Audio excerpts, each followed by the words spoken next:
Hello, minasan. Hikime Mariko desu, and welcome to another stream. This one is for Doki Doki Literature Club Plus. Okay. Hello, guys. How are you doing? Hello, Monimuruset. Thank you for coming to the stream. Hello, Alex. Thank you for coming to the stream. Hello, Hamsahiki. Thank you for coming to the stream. How are you guys doing? Log in. Okay, this is already different to what I remember from Doki Doki. I played the original one, not the Plus version, many years ago. So I log in. Okay, I'm on a PC on my PS5. I think this is a little bit weird. We have Doki Doki, side stories, files, mail, pictures, music, settings. And that's about it, right? So pictures. We have the absolutely beautiful set wallpaper. Set as wallpaper? Yes. Okay, I got a trophy that's called error. I don't know. Who's your favorite Doki Doki Literature Club character? That will be Yuri, right? I think yeah, that will be this one.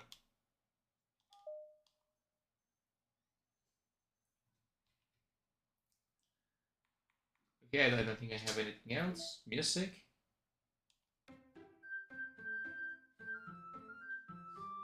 Well, this is a very complete version of the game.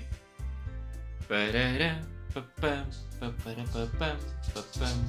up the volume of the game a little bit.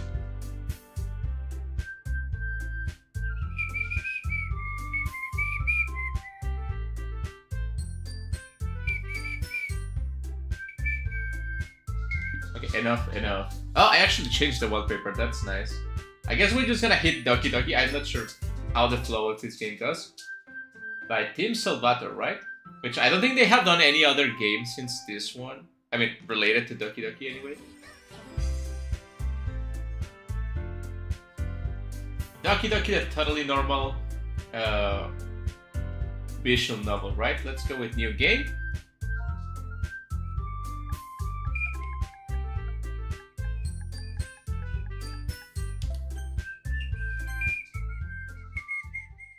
Hello, Alts. Thank you for coming to the stream. How are you doing?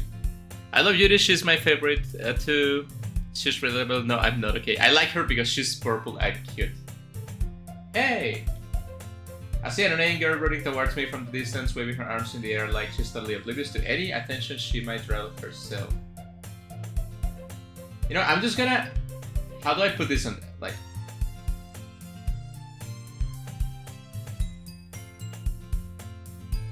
I'm not sure how this game is supposed to play on console, if it's mostly a visual novel. We used to walk together on days like this, but staring around high school. She will oversleep more and more frequently, and I will get tired of waiting up. Not because she's depressed or anything like that, right? But if she's going to chase after me like this, I almost feel better off running away. However, I just sat and idle in front of the crosswalk and let Sayuri catch up to me. Imagine being mean to people. I'm not gonna make that sounds. I overslept again, but I caught it this time. How do I even access the lower menu? Oh, like this, okay.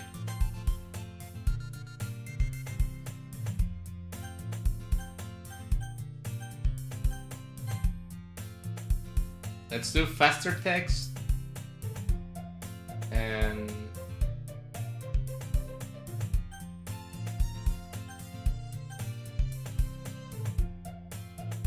I guess we can set... Do I set it to auto? No, that will be dangerous. Yeah, you say that like you were thinking about ignoring me. That's mean, Moriko. Yeah, I'm a mean person, you know it.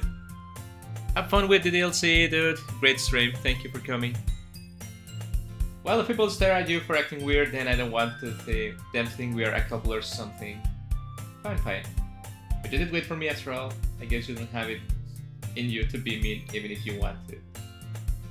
Whatever you say. We cross the street together and make our way to school.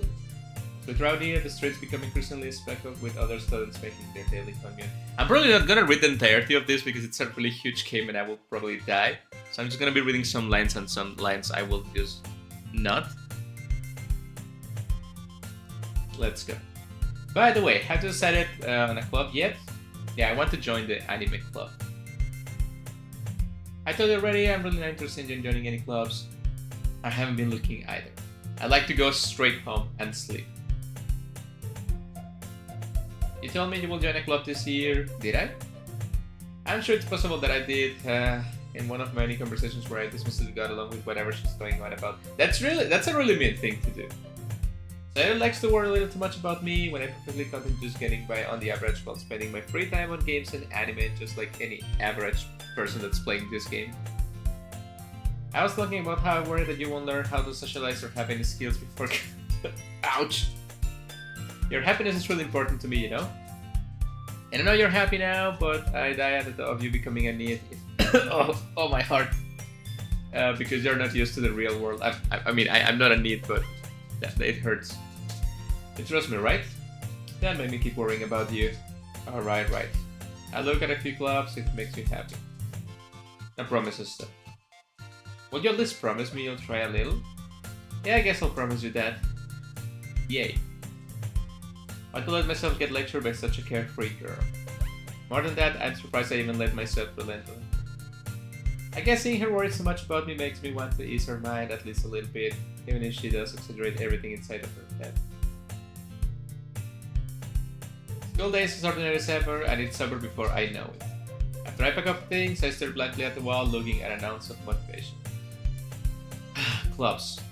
Look at all of those papers with no words on the... Sayori wants me to check out some clubs. I guess I have no choice but to start with the anime club. Hello? Sayori? Once I come into the classroom while I was spacing out, I look around and realize that I'm the only one left in the classroom. I thought I could stop you coming out of this classroom, but I saw you sitting here and spacing out, so I came in. Honestly, you're even worse than me sometimes. I'm impressed. You need to wait up for me if it's going to make you late to your own club. Well, I thought you might need some encouragement, so I thought, you know what would be really great if they make something like Doki Literature Club Plus, and all the models were like Live 2D. I think the technology since this game came out has progressed immensely in like visual novels. And yeah, the game looks good, but I have played other visual novels, like more indie visual novels that have like better portraits. So I think they could upgrade it a little bit. You know what? Well, that you could come to my club. Sayori, yeah? There's no way I'm going to your club. Mini. I like when people behave, and by I like I mean I hate when people behave like anime girls, but in English. It's not the same, you know? You know, she will be saying like Ichimaru or something like that, right? It's not the same. Sayori's vice president of the literature club, not that I was ever aware that she had an interest in literature. In fact, I'm 99% sure she only did it because she thought it would be fun to help to start a new club. She was the first one to show interest after the one who proposed the club. She earned the title of vice president. That said, my interest in literature is guaranteed to be even less. Yeah, I'm going to the anime club. Come on, please. Why do you care so much anyway? Well, I kind of told the club yesterday I will bring a new member. And Natsuki made cupcakes and everything. I'll make promises you can keep. I can tell if Sayori is really that much of an airhead or if she's so cunning as to have planned all of this out. Fine, I'll stop for a cupcake, okay? Let's go. I don't even like cupcakes that much. And thus today marks the day I sold myself for a cupcake. Sometimes you don't even get the cupcake. Consider yourself lucky. I usually follow Sayori across the school and upstairs the section of the school I rarely visit. Sayori, full of energy, swing opens the classroom door.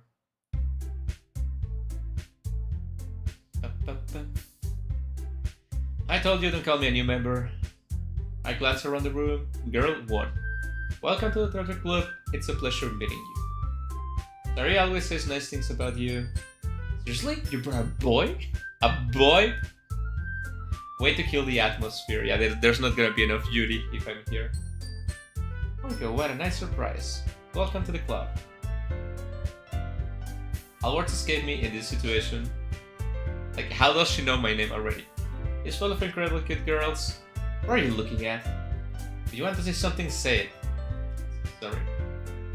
Also, another thing I noticed about this game, it's the lack of choice. I know the game is not geared towards being a normal visual novel, but I like my choices that don't really affect anything but allow you to answer something. The girl with the sword attitude, whose name is apparently Natsuki, is one I don't recognize. Her small figure makes her look like a first-year student. She's also the one who made cupcakes according to Sayori. You can just ignore her when she gets moody. Sayori says that quietly into my ear, then turns back toward the other girls. Anyway, this is Natsuki, always full of energy, and this is Yuri, the smartest in the club. Don't say things like that. Yuri, who appears comparable, more mature and timid, seems to have a hard time keeping up with people like Sayori and Natsuki. Oh well, it's nice to meet both of you. How do I hide the... yeah, like this. The game looks like a lot more ominous when you remove the text box, right? That's right, it's great to see you again, Moriko. Monika smiles sweetly. We don't know each other. Okay, well, we already talked, but we were in the same class last year. Monika was probably the most popular girl in class. Smart, beautiful, athletic, generic. Basically completely out of my league, so having her smile at me generally feels a little... You too. Come sit down, Moriko. We made room for at the table, so you can sit next to me or Monika. I'll get the cupcakes. Hey, I made them. I'll get them. Sorry, got a little too excited. Then how about I make some tea as well? Is this something people do? They just eat cupcakes and tea at school? The girls have a few desks arranged to form a table. As I already mentioned, it's been widened so that there's one space next to Monika and one space next to Sayori. Natsuki and Yuri walk over to the corner of the room where Natsuki grabs a wrapped tray and Yuri opens the closet. Still feeling awkward, I take a seat next to Sayori. Natsuki proudly marches back to the table, tray in hand. Okay, are you ready? Ta-da! Whoa! Natsuki lifts a fold of the tray to reveal a dozen white fluffy cupcakes decorated to look like little cats. The whiskers are drowned with icing and little pieces of chocolate were used to make ears. Kawaii. I had no idea you were so good at baking, Natsuki. Well, you know, just hurry up and take one. Sayori grabs one first, then Monika, then I follow. It's delicious. Sayori does with a mouthful and has already managed to get icing on her face. I turn the cupcake around in my fingers, looking for the best angle to take a bite. Natsuki is quiet. I can't help but notice her sneaking glances in my direction. Obviously, if you bake something, you want to know if people like it, right? Is she waiting for me to take a bite? I finally bite down. The icing is sweet and full of flavor. I wonder if she made it herself. This is really good. Thank you, Natsuki. Why are you thanking me? It's not like haven't I heard this somewhere before? Made them for your editing. Baka. I thought you technically did, Sayori said. Well, maybe. But not for you, you know, dummy. Alright, right. I give up Natsuki's weird logic and dismiss the conversation. Yuri returns to the table carrying a tea set. She carefully places a teacup in front of each one of us before setting down to put next to the cupcake tray. Give a whole tea set in this classroom. Don't worry, the teachers gave us permission. After all, doesn't a hot cup of tea help you enjoy a good food? I mean, that makes sense. Don't let yourself get intimidated, Yuri is just trying to impress you. That's not. It's not that Yuri looks away. I mean that, you know. Imagine, like, just arriving into a room full of cute girls and everyone wants to pay attention to you. This is why men play video games, am I right? Well, tea and reading might not be a pastime for me, but at least I enjoy tea. Yuri faintly smiles to herself in relief. Monika raises an eyebrow, then smiles at me. So, what made you consider the literature club? I didn't. I was afraid of this question. Something tells me I shouldn't tell Monika that I was practically dragged here by Sayori. Well, I haven't joined any clubs yet, and Sayori seemed really happy here, so... That's okay, don't be embarrassed. We'll make sure you feel right at home, okay? President of the literature club, it's my duty to make the club fun and exciting to everyone, for everyone. Monika, I'm surprised. How come you decided to start your own club? You could probably be a board member for any of the major clubs. Weren't you a leader of the debate club last year? Well, you know, to be honest, I can't stand all the politics around the major clubs. Politics, am I right? It feels like nothing but arguing about the budget and policy and how to prepare for events. I much rather take something I personally enjoy and make something special out of it. Understandable? And it encourages other people to get into literature, then I'm fulfilling that dream. Monica really is a great leader. Yuri also nods in agreement. Then I'm surprised there aren't more people in the club yet. Because we're the only 5 people at school, I guess. It must be hard to start a new club. You could put it that way. Not many people are very interested in putting out all the effort to start something brand new. Especially when it's something that doesn't grab your attention, like Influencer. What about the Instagram club? The Vtuber club? The Twitch Tots club? You have to work hard to convince people that you're both fun and worthwhile. But next school, I just want to say something. I mentioned it yesterday that I got a new TV that it's like really, really big and it doesn't really fit on my desk. But Monica, it's like my size. It's like real size Monica, so it's a little bit intimidating. I'm confident we can all really grow this club before we graduate, right, everyone? What are we, second years, I think? We'll do our best, you know it. Everyone in the school agrees. Such different girls, all interested in the same goal. Monica must have worked really hard just to find this tree. Maybe that's why they were all delighted by the idea of a new member joining. I still don't really know if I can keep up with their level of enthusiasm about literature. So Moriko, what kind of things do you like to read? Dojinshi. Considering how little I've read these past few years, I don't really have a good way of answering that. Manga. I muttered quietly to myself, half joking. Natsuki's head suddenly perks up. It looks like she wants to say something, but she keeps quiet. Not much of a reader, I guess. Does manga really count as reading?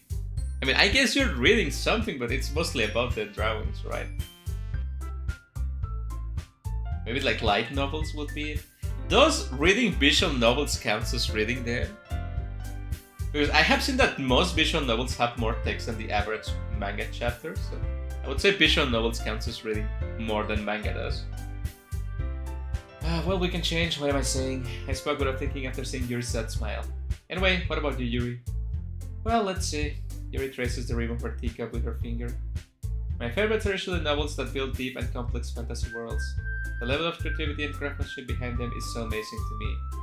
And telling a good story in such a foreign world is equally impressive. I feel like some people say this, and then they end up telling you like their favorite book, quote unquote. It's like an isekai book. And I just shoot myself in the face after that. Yuri goes on, clearly passionate about her reading. She seemed a source of timid since the moment I walk in, but it's obvious by the way her eyes light up that she finds her comfort in the world of books, not people. But you know, I like a lot of things. Stories with deep psychological elements usually immerse me as well. Isn't it amazing how a writer can so delicately take advantage of your own lack of imagination to completely throw you up for a loop? Anyway, I've been reading a lot of horror lately. I read a horror book once. I desperately grasp something I can relate to at the minimal level. At this rate, Yuri might as well be having a conversation with a rock. Really? I wouldn't have expected that, Yuri. For someone as gentle as you? I guess you could say that. But if a story makes me think or takes me to another world, then I really can put it down. So real horror is often very successful at changing the way you look at the world, if only for a brief moment. I hate horror. Why's that? Well, Natsuki says that over to me for a split second. Never mind. That's right, you usually like to write about cute things, don't you, Natsuki? What? What gives you that idea? You left a piece of scrap paper behind the last club meeting. It looked like you were working on a poem called... Don't say it out loud! I give that back. Fine. Your cupcakes, your poems, everything you do is just as cute as you are. Sari sits up behind Natsuki and puts her hands on her shoulders. I'm not cute, says the most cutest character ever. Natsuki, you write your own poems? Well, I guess sometimes. Why do you care? I think that's impressive. I don't think that's impressive. Anyone can write a poem, but alright. Why don't you share them sometime? No. Natsuki averts her eyes. You wouldn't like them. Not very confident writer yet. I understand how Natsuki feels. Sharing that level of writing takes more than just confidence. And yet there's a bunch of people uploading random fanfic stories every day too. How is that fanfic site called? I forget. I don't write fanfic, so I wouldn't know. Sharing that level of writing takes more than just confidence. The truest form of writing is writing to oneself. You must be willing to open up to your readers, exposing your vulnerabilities and showing even the deepest reaches of your heart. You have writing experience to Yuri? Maybe you share some of your work, you can set example and help Natsuki feel comfortable enough to share hers. I guess she does, but she doesn't want to share anything. I guess it's the same for Yuri. I wanted to read everyone's poems. Eventually we will, somehow. We all sit in silence for a moment. Okay, I have an idea, everyone. Natsuki and Yuri look quizzically at money. Let's all go home and write a poem of our own. Then the next time we meet, we all share them with each other. That way, everyone is even. Let's do it. Plus, now we have a new member, I think will help us get a little more comfortable with each other and strengthen the bonds of the club. Isn't that right? There's a problem? Now we are back at the real topic of joining the club, I bluntly come forward with what's been on my mind the entire time. I never said I will join. Sorry, I might have convinced me to stop by, but I never made any decision. I still have other clubs to look at and I lost my train of thought. All four girls stare back at me with dejected eyes. One's angry, one's sad, one's surprised, and the other is also sad.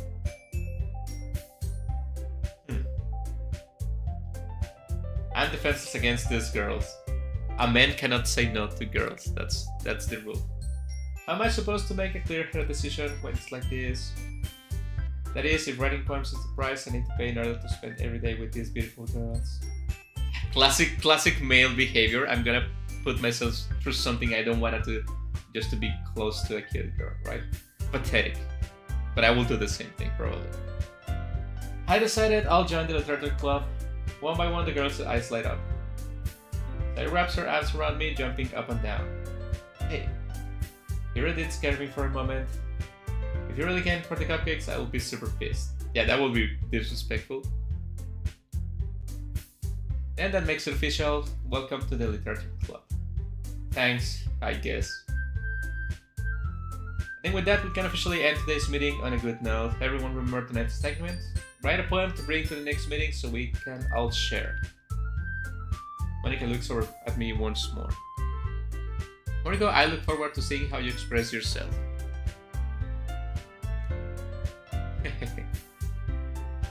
Yeah. Can I really impress the class star Monica with my mediocre writing skills? I already feel the anxiety of welling up inside me. Meanwhile, the girls continue to chit-chat as Yuri and Natsuki clean up their food. We're already here, do you want to walk home together? That's right, Sayori and I never walk home together anymore because she always stayed after school for clubs. Sure, might as well.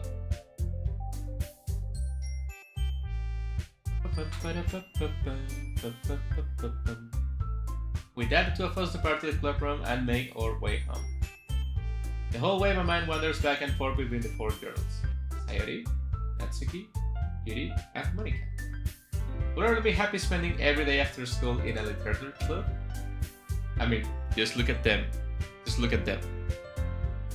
I mean, you cannot really see Monica, but just look at them. Perhaps I'll have the chance to grow closer to one of these girls. Alright, I'll just need to make the most of my circumstances, and I'm sure good fortune will find me. And I guess that starts with writing a poem tonight. It is time to write a poem. Big words you think your favorite club member will like. Something good might happen with whoever likes your poem the most. I don't have time for this, right? This is not time. No.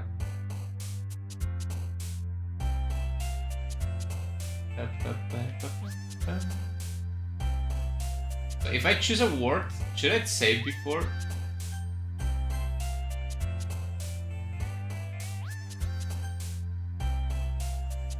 Okay, what about marriage? Okay, that's Sayori, okay.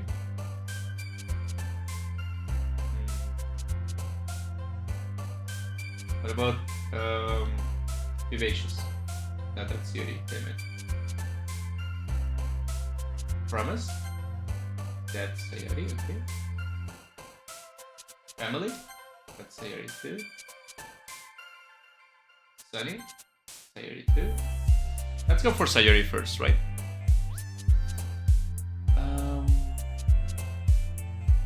Silly? Sayori too. Clumsy, that's area 2.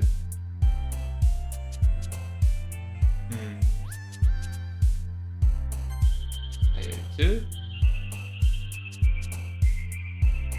Did you know the prose was written specifically to mimic common anime language? I mean, it shows, right? Kawaii. Please hope likely by Doki. That's. Precious? Area 2. Ribbon? No, that's not it. Jumpy?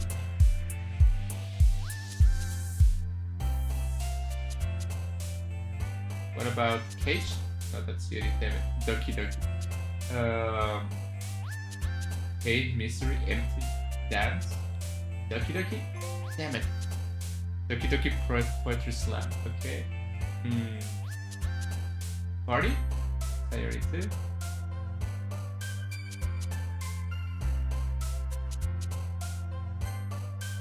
Joy, Hang.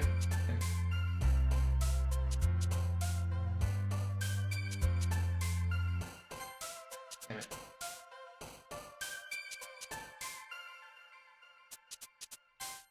Yeah.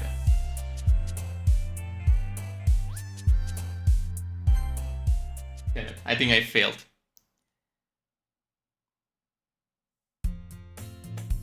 Hi again, glad to see you didn't run away on us. Don't worry. This might be a little strange for me, but at least keep my word. I'm back. I was lost to come in. Making you dive headfirst into literature when you're not accustomed to it. How are you not accustomed to literature? Like, you have to at least write and read to be in high school, right? So you have to be somewhat used to this kind of thing. Like, he deserves any slack. Sarah told me you didn't even want to join any clubs this year. And last year too. I don't know if you plan to just come here and hang out or what, but if you don't take it seriously, then you won't see the end of it. You certainly have a big mouth for someone who keeps her manga collection in the club room.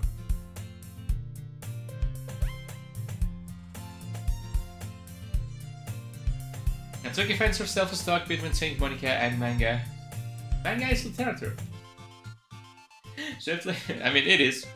Swiftly fitted, Natsuki plops back into her seat.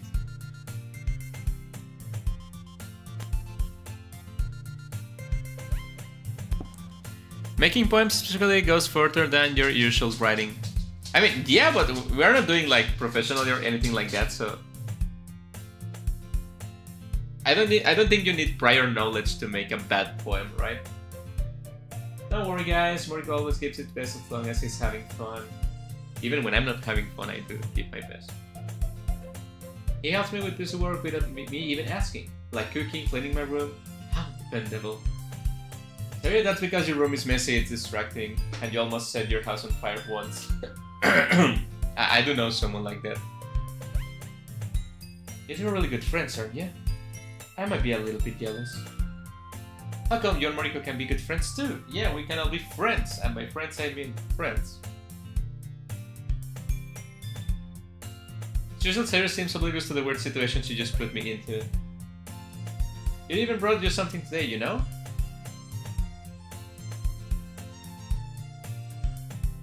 What is this? Sorry, I made it sound like a big deal when it's really not. What do I do?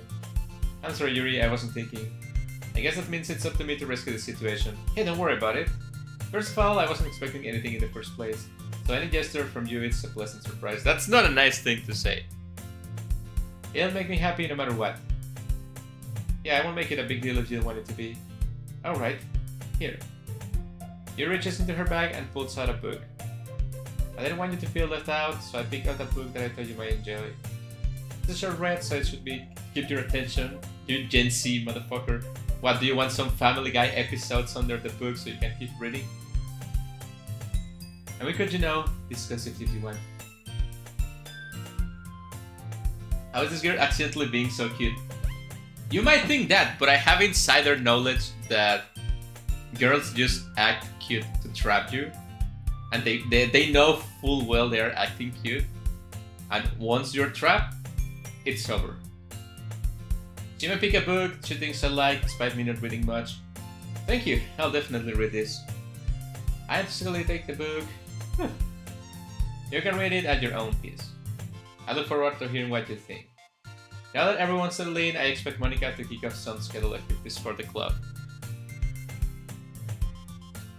But that doesn't seem to be the case. You sure do know a lot about girls, Moriko-sama. Well, I have a sister, I can just ask my sister, you know. But that doesn't seem to be the case. Sayori and Monica are having a cheery conversation in the corner. Yuri's face is already buried in a book. I can't help but notice her intense expression, like she was waiting for this chance. Meanwhile, Natsuki is rummaging around in the closet. It looks like no one wants to be bothered today. I slump down in the nearest desk. How am I supposed to occupy myself with something literally related by myself like this? You can just read the book you just got. I guess I could always read some of the book Yuri gave me, but I'm feeling a little tired to read. I could probably fall asleep right now. I close my eyes and end up listening on Sayori's conversation with Monica. We're probably gonna seem really lame compared to all the other club stuff. Well, we can't give up. Festival is our chance to show everyone what literature is all about. The problem is that the idea of literary club sounds too dense and intellectual, but it's not like that at all, you know? We just need a new way of showing that to everyone. Something that speaks to their creative minds. That doesn't solve the problem though. What do you mean? Even if we come up with the most fun thing ever, nobody will come in the first place if it's a literary event. So it's more important to figure out how to get people to show in the first place, you know? We have good girls, they are gonna show up. And after they come, we can do things to speak to their creative minds. This sounds a little bit, like Monica sounds a little bit, now that I think about it, like the teachers from how is that thing called? The puppet show, which is spooky and chapter episodes in YouTube. With the red puppet, yellow puppet, and the dog. Don't hug me, I'm scared. She sounds a little bit like the teachers from Don't Hug Me, I'm Scared. Sayori is taking this really seriously. It's rare to hear her deliberating like this. That's a good point. In that case, do you think food will do the trick? What kind? Just cakes. Cupcakes. Natsuki will love to do that. You're right, Natsuki makes the best cupcakes. That works out perfectly. That wasn't why I suggested it. Cupcakes speak to my creative tummy. Record that laughing track. Cupcakes it is then. I'm hungry. Anyway, we still need to work out the details of the event itself. I find myself smiling. In the end, Sayori is still her usual self. But therein lies the unexpected reason I admire her. Unlike me, who has trouble finding any motivation at all, Sayori can put her mind to things and make them come to life. I suppose that's why I end up letting her get on my case about things. I can't help but wonder what it will be like to see the world through her eyes. That will be depressing, I guess. Oh, just too close. Like, when the characters are this close, they are bigger than me. I open my eyes to find Sayori's face, filling my vision. A needle fell out of my chair. Sorry. Wait, actually, I'm not sorry at all. It's your fault for sleeping like that. This isn't the napping club. Is there such thing as the napping club? Because I would love to go there. Does our school have a napping club? You're staying up late again, aren't you? Now they're in a club, you're gonna have less time for anime, you know? You'll need to get used to it. Don't say that so loud. Glance over my shoulder to see if Monica overheard. It's true though. Imagine being ashamed of something you like. This MC is such a bitch. I know. You're always looking out for me, Sayori. It's what I do best. That's a problem. What about you? You look out for me better than you look for yourself. You're still oversleeping every day. Not every day. That's not very convincing. How many days this past week have you gotten out on time? That. It's a secret. I knew it. At least give me the benefit of the doubt. I can't even do that. Look, Sayori, it's written all over your face. Can I like zoom in? I don't think I can zoom in. Sayori glances around at herself. How is it written all over me? You were clearly in a rush this morning. Look, your hair is sticking out around here. I run my fingertips down the side of Sayori's hair trying to straighten it out. Man, you really need a brush for this. You know, this is something like, it's cute on the game, but if you try to do that to some girl, even if it's like your childhood friend in real life, she will be disgusted. My hair is just really hard to get right. I won't fall for that. There's more than just one hair. Look, your bow isn't straight either. And there's a toothpaste stain on your collar right here. I tried to wipe off the stain with my finger, but nobody will ever notice that. Of course they would. Nobody's gonna tell you about it because they don't want to embarrass you.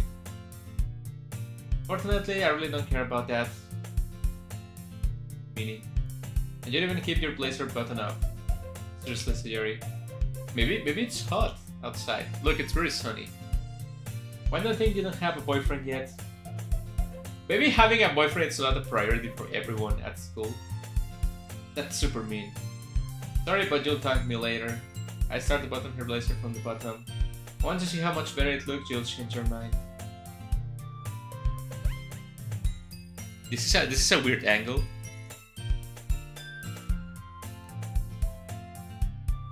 Like it's your like the perspective of this is really warped. I think I'm just noticing now. Not the character itself, but the background. And I'm starting to think like I'm looking things to a really weird GoPro. And I'm also seeing that the bow, it's not really crooked, the art is not really messy, and I'm not seeing the toothpaste. It's like everything is warping around us. Wow. I will be that's so weird, man. It really takes me out because the left side and the right side don't seem to be on the same. This is so weird. But I guess if you're looking someone really close, everything else gets like it should be blur. It should be blurry, right? I think that will fix it, even if it's like a little weird field of view. Like making it a little bit blurry will help it. I mean, it's not like we really need to see the background in here. We only care about Sayori and how good she looks, right? This is so funny. I was just thinking how weird it is to have a friend who doesn't these kinds of things. You guys didn't have friends that fix your clothing at high school? Don't make me feel weird about it. It's okay though. I'm happy we're like this. I guess. Hey, be careful. The button might come off. Why is this one so hard to close? I struggle to fully close the button near her chest. Why is it so hard to close? Because of the boobies, my man. Does this thing even fit properly? It did when I bought it. If you ever button it, you will have noticed it sooner. It doesn't fit you anymore. What are you smiling about? It means my boobs got bigger again. If you okay, this is a cathartic moment for me. If you go back into my channel and search for like Vtuber clips, you're gonna find the clip of a different Vtuber saying this exact line that I clipped. Don't say that out loud. Anyway, you look much better now. Why does it feel strange to see Sayori's blazer button off like that? But it's so stuffy. It's not worried at all. Sayori has some buttons her blazer once more, so I don't have to make another CG. That's much better. I had friends that mess up my clothing. Oh my god. So I was the only one that didn't experience the anime high school life. Sayori puts her arms out and twirls around. If I give it a button, then I won't get a boyfriend, right? What kind of logic is that? And why are you saying that it's like a good thing? Because if I had a boyfriend, then he wouldn't even let you do things like this. He will punch you in the face if you try to touch my boobs again. Although I have seen people that have friends like this while having boyfriends, and it's really weird, right? Like, why will you have a friend that fondles your boobs while you have a boyfriend? Also, why would you have anyone fondle your boobs in public, right? I don't know, I'm not a woman. And do they care better than anyone else would anyway, so that's why I'm keeping it unbuttoned. So I'm saying all these embarrassing things. I didn't say anything embarrassing. Well, anyway, just focus on trying to wake up a little earlier. I guess we really are better at taking care of each other than we're taking care of ourselves. I mean, that works in a relationship, even if you cannot take care of yourself, as long as you take care of one another. Everyone is good, right? Like I mentioned before, if you give 100% of yourself to other person, you gotta expect the same thing in return, and both of them are gonna be at 100% anyway. So maybe you should come wake me up in the morning. You're doing it again, Sayori.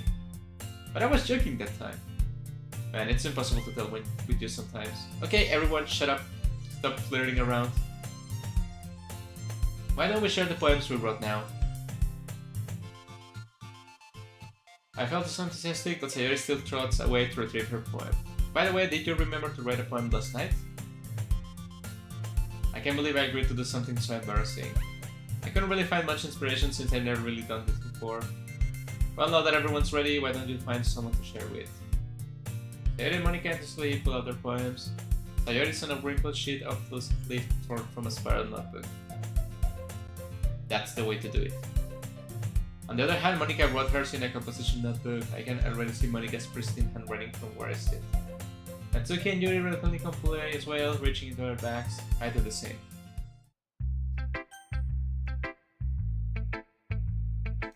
Okay,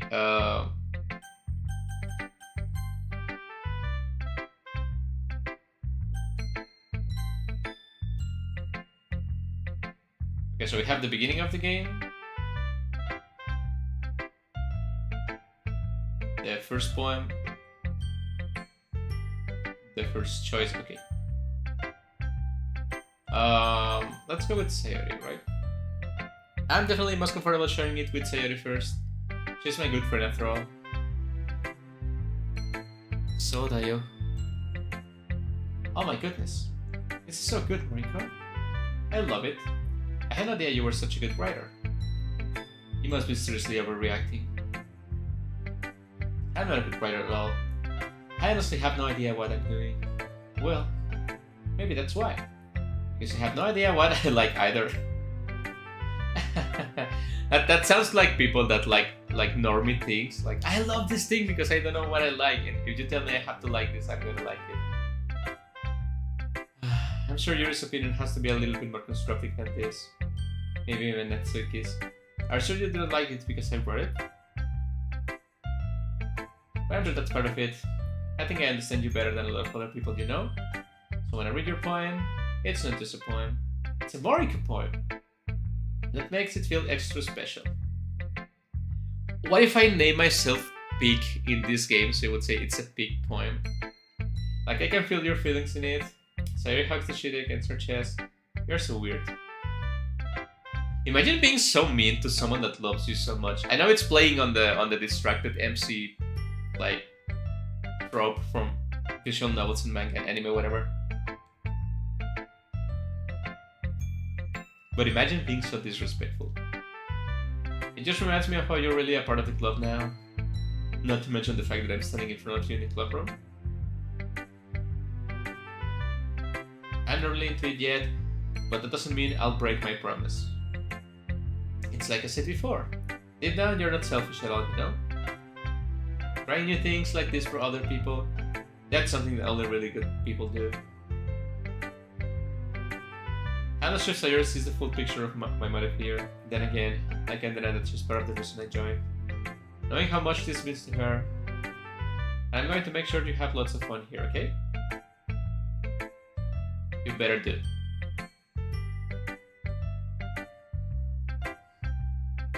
Don't worry, I'm really bad at this. We'll see about that. Dear Sunshine, the way you glow through my blinds in the morning, it makes me feel like you miss me. Kissing my forehead to help me out of bed, making me rub the sleeping from my eyes. Are you asking me to come out and play? Are you trusting me to wish away a rainy day? I look above, the sky is blue. It's a secret, but I trust you too. If it wasn't for you, I could sleep forever. But I'm not mad. I want breakfast. Knowing what I know, it makes me feel bad. This is just a guess, but did you wait until this morning to write this? No, just a little bit. You can answer just a little bit to a yes or no question. You cannot. You see, I hate people that... I know a lot of people that do that, like you ask him a yes or no question. All the questions are asked, I usually yes or no, for the sake of being quick and helpful. And it was like, do you want this? Yes or no? Maybe. A little bit. I don't know. Just say yes or no. You know. Just say yes or no. I forgot to do it last night. Well, at least that makes me feel a little better about myself. Don't be mean. I still try my best. I didn't mean to say it was a bad poem. It came out nice, or how should I put it? It sounds like you. Really? Yeah. Especially the last line. I made eggs on toast. Even though you were late to school, it's bad to skip breakfast. It is. You know, you're not gonna get anything by being on time at school, right? So you better eat breakfast and you better eat lunch and you better be well fed, because honestly, school it's not gonna do anything good for you anyway, right? I get all cranky. Well, I guess there's no point in arguing. Anyway, thanks for showing me. This was so much fun. Monica's the best. Yeah. But next time I won't forget, and I'm gonna write the best poem ever. Well, I guess I look forward to it. I guess I get to read everyone's. Let's go with Natsuki. Speaking from experience. Well, it's about what I expected from someone like you. That's a little blunt. Well, excuse me, princess. It's not like I say it was bad. It just didn't evoke any emotions. It's not good enough for your tastes. Do you want to get smacked? Going late to school is not a great idea on the long run. I'll pass. Also not skipping breakfast. Sorry. It's the same thing when you go to work. Like, I understand, like, if you go late to work, you're gonna get punished. If you go late to school, you're gonna be punished too. But at the end of the day, not eating, which is a necessity in life, just because you have to go to, like, arbitrary place that you have to be because society tells you to be. We live in a society. You know, I know school is important too, but like on the ideal timeline, you will just make enough time to wake up early, eat breakfast, and go to school, right? Show me your plan.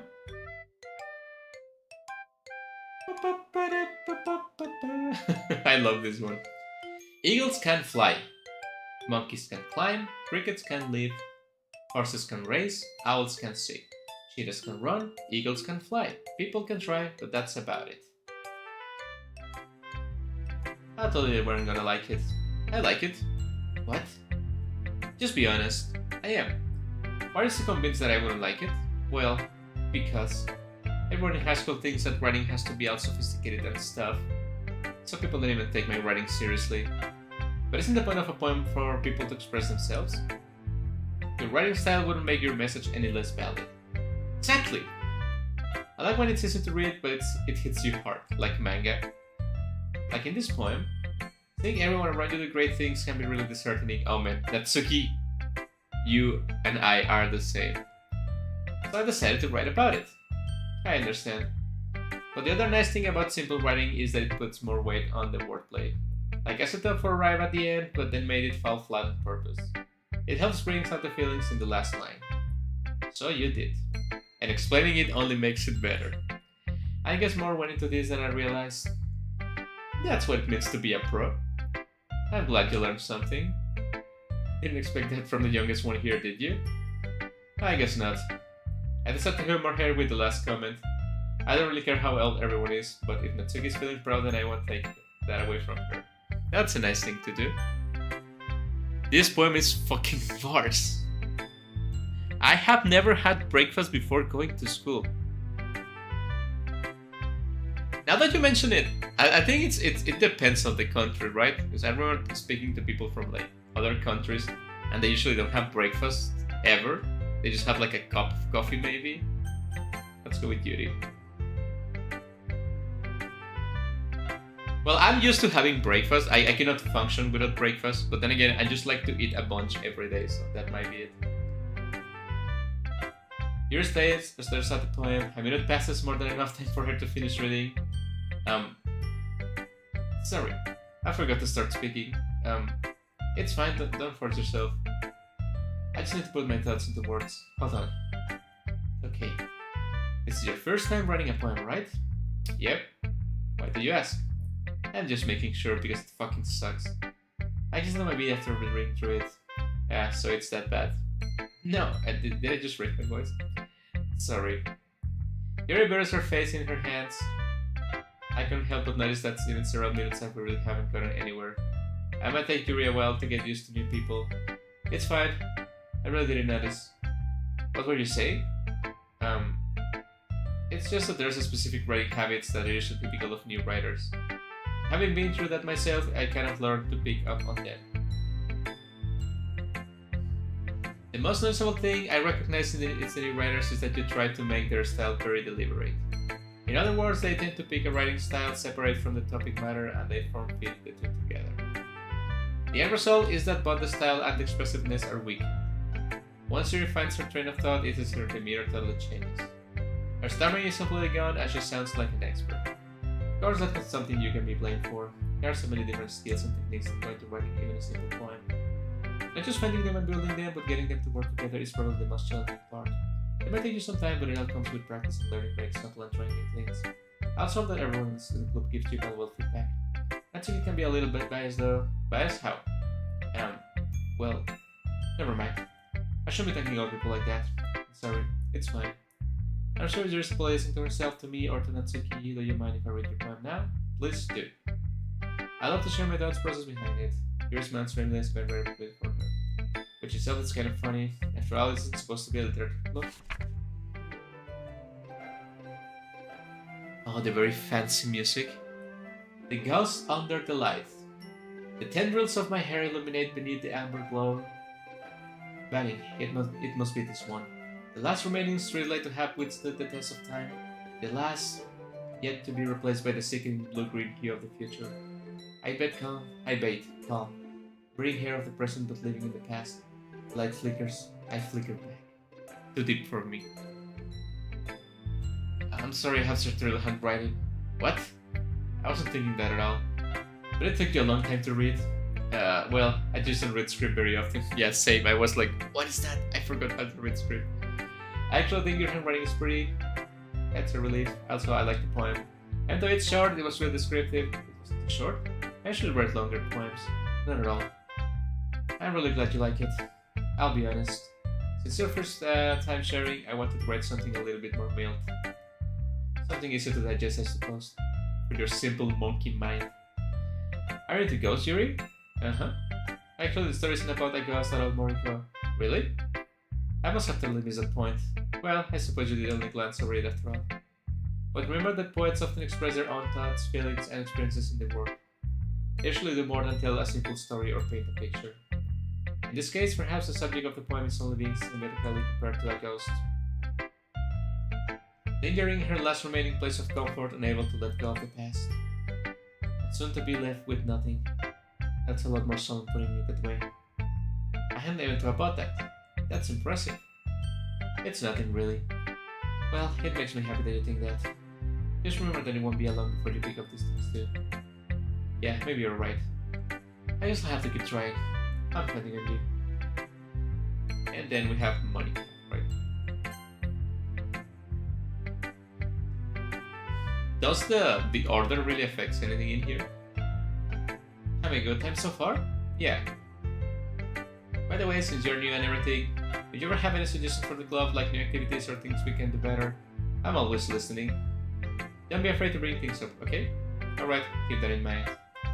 Of course I'll be afraid to bring things up. I'm much better not going with the flow or settle in. Sorry.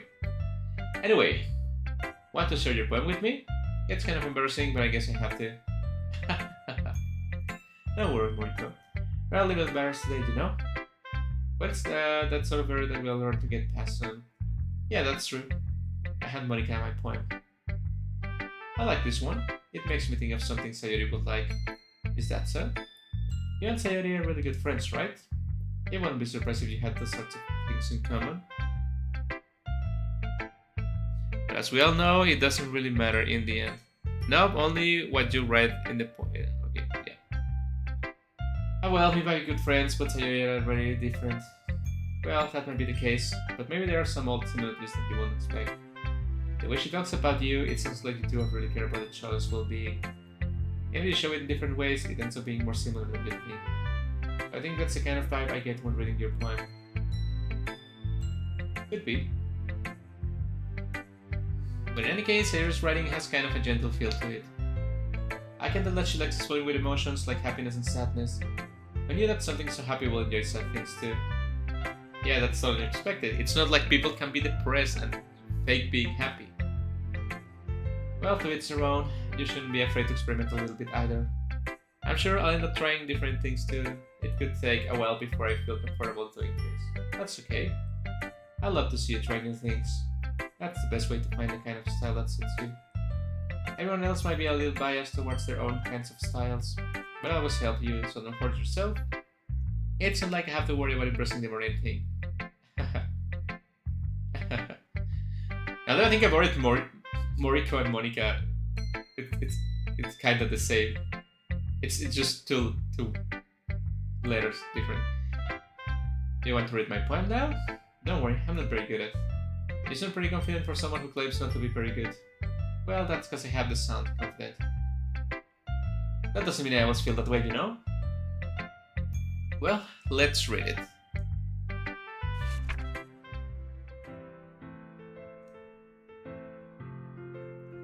But in the end, it doesn't even matter. Hole in a Wall, which is that a Junji Ito story? Or am I confusing something? But it's one of my favorites. It couldn't have been me. See, the direction the sparkles protects. A noisy neighbor, an angry boyfriend. I'll never know. I wasn't home. I peered inside for a clue. No, I can see. I reeled blind, like a film left from the sun. But it's too late. My readiness. I raised torch with a permanent copy of the meaningless image. It's just a little hole. It wasn't too bright. It was too deep, stretching forever into everything. A hall of infinite choices. I realize now that I wasn't looking in. I was looking out. And he, on the other side, was looking in. Too deep. And it's very freeform, if that's what you call it. Sorry, I'm not really the right person to ask for feedback. It's okay. Yet that kind of style has gotten pretty popular nowadays. That is, a lot of poems have been putting emphasis on the timing between words and lines. When I perform out loud, it can be really powerful. What was the inspiration behind this one?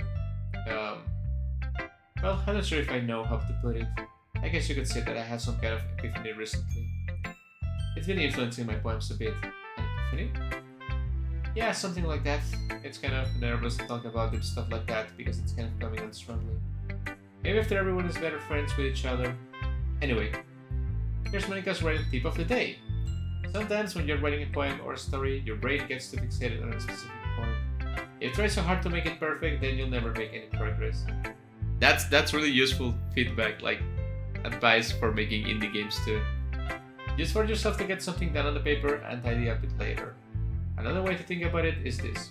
If you keep your pen in the same spot for too long, you'll just get a big dark pool of ink. Just move your hand and go with the flow. That's my advice for today. Thanks for listening. It's kinda weird that she was talking to me instead of the character. I guess that's everyone. Glance around the room. That was a little more stressful than anticipated.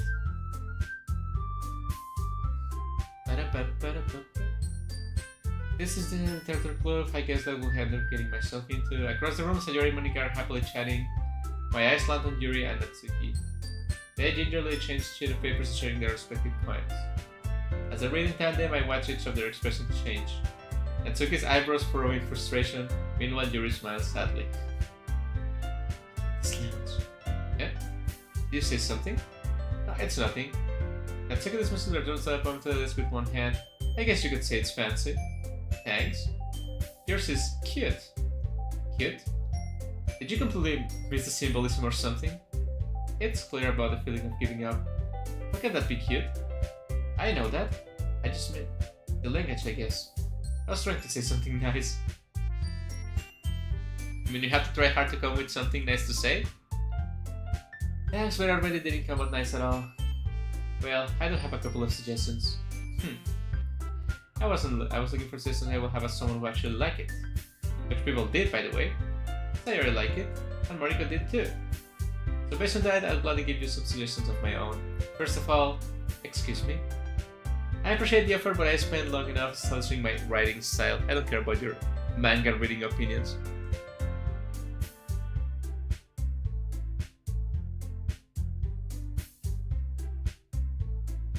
It is a Junji Ito story, but not an international reference. Right now, edit.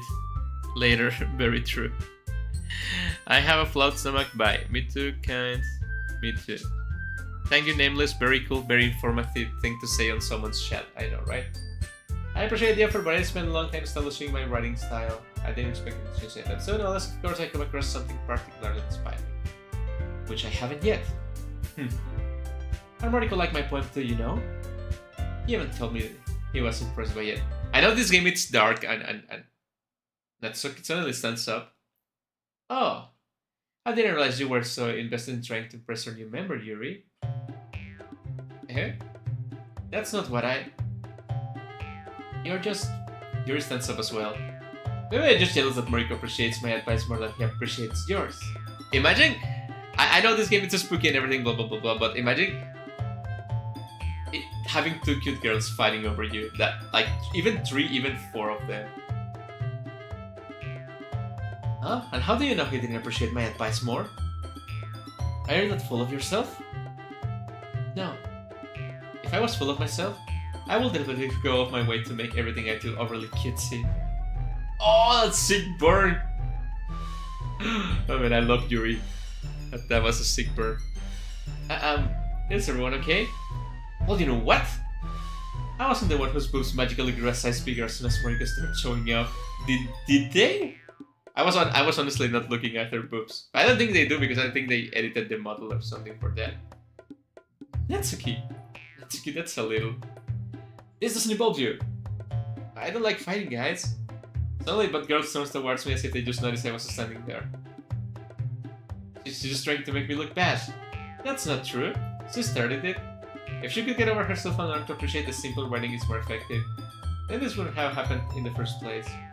What's the point in making your poem self-completed for no reason? You know, I gotta be with Natsuki on that one. The meaning should jump out at the reader, not force them to have to figure it out. Okay, not on that. You have to figure it out a little bit.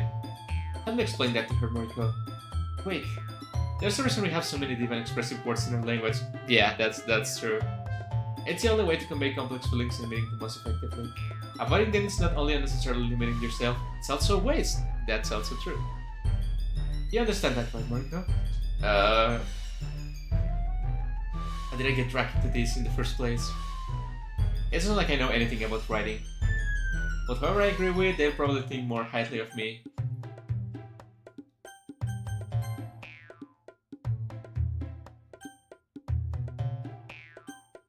Help me, Sayori!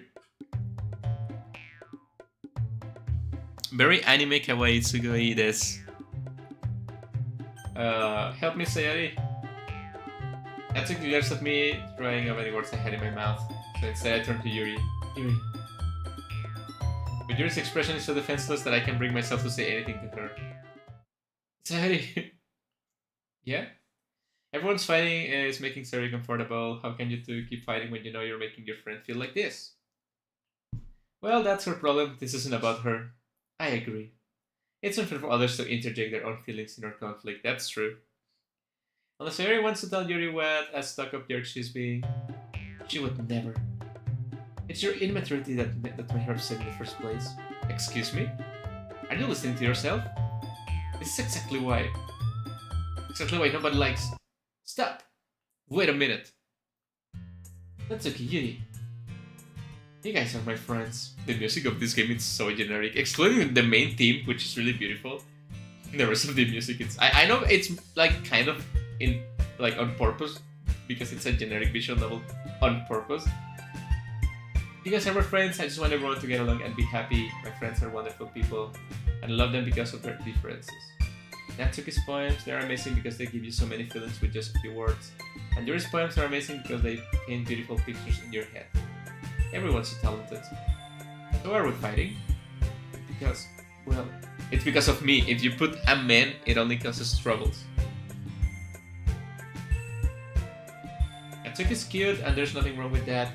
And Yuri's boobs are the same as they always were. Big and beautiful!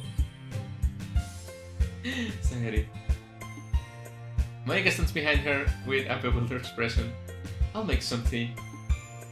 Asuka sits down with a blank expression on her face, staring at nothing. So this is why Sayori is vice president. I whisper to Monica. She nods in return. To be honest, I might come off as a good leader and I can organize things, but I'm not very good with people. I couldn't even bring myself to interject. Is president that kind of embarrassing of me? Nah. It's not like I blame you. I wasn't able to say anything either. Well, I guess that just means Sayori is amazing in her own ways, isn't she? You could say that. She might be an airhead, but sometimes it's really suspicious that she knows exactly what she's doing. I see. Take good care of her, okay? I will hate to see her get herself hurt. That makes two of us. Just the two of us. You can handle me. Monica smiled sweetly at me, causing my stomach to knot.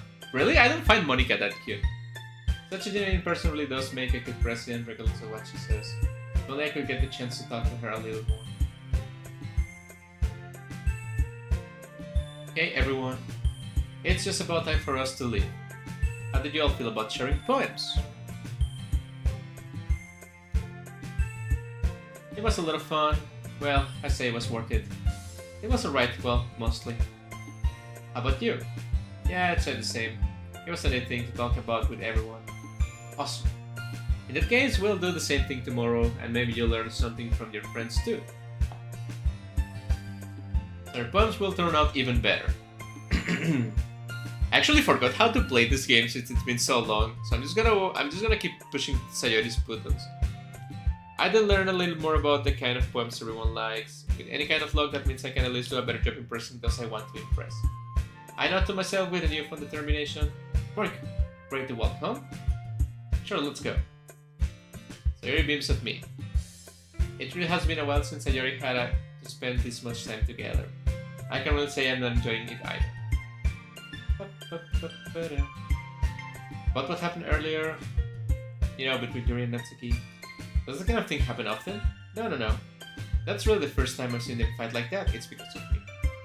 I promise they are both wonderful people. You don't hate them, do you? No, I don't hate them. I just wanted your opinion, that's all. I can see why they make good friends with you. You know, Moriko, it's nice that I get to spend time with you in the club, but I think it's seeing you get along with everyone it's what makes me the happiest. And I think everyone really likes you too. That's... Every day is going to be so much fun. It looks like seriously has a count on the kind of situation I'm in. Sure, being friends with everyone is nice, but does it really need to stop there? Maybe I can have 3 wives, 4 wives? Well, I'll just have to see what the future holds, Sayori. I pat Sayori in the shoulder. I said it more to myself than to her, but it's easy to use Sayori's internal monologue sometimes. Okay, let's do this.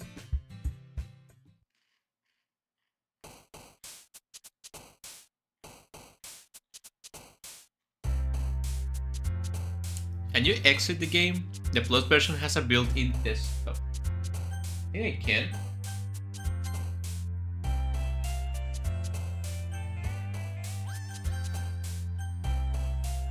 Like main menu, return, exit.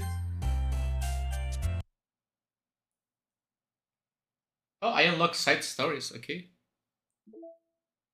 The side stories are stories of friendship that are unrelated to the events of the main game. To get all 6 side stories, try writing poems for a different character and viewing their special scenes in the DLC. So it's 6 of them.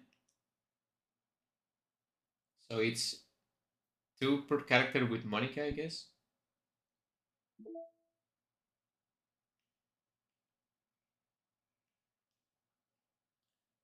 Oh, this one's really good. I like this one for wallpaper.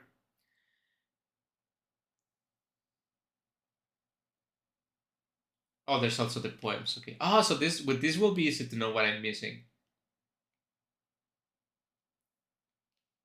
But can I like zoom in on this?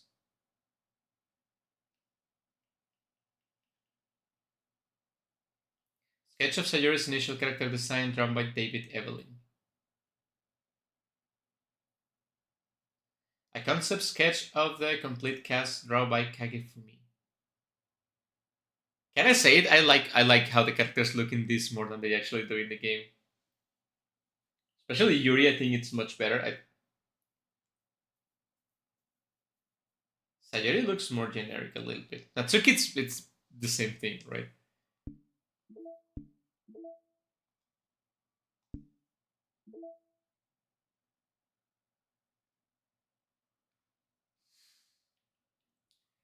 What did I unlock in the music? Settings?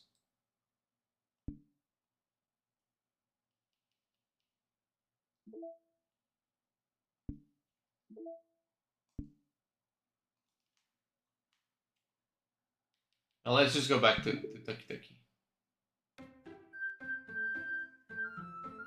Gotta admit that the way of creating a virtual PC desktop in game, it's really cool, and it was obviously a way to bring it into consoles.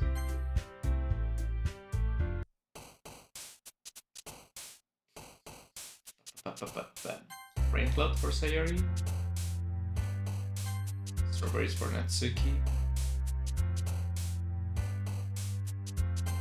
Griffiths for Sayori.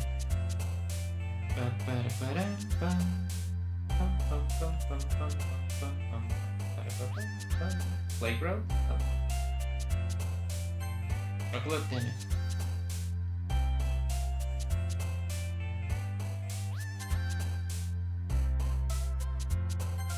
All the sad words are for Sayori, damn it.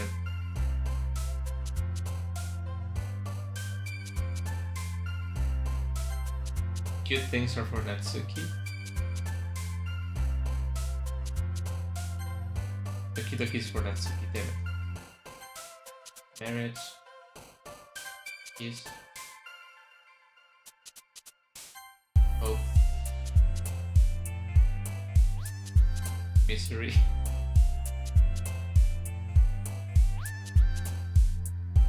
Massacre. Prayer. Flower. Flowers.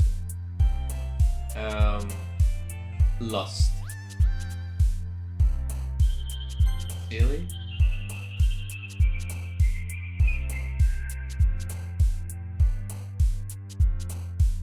Promise.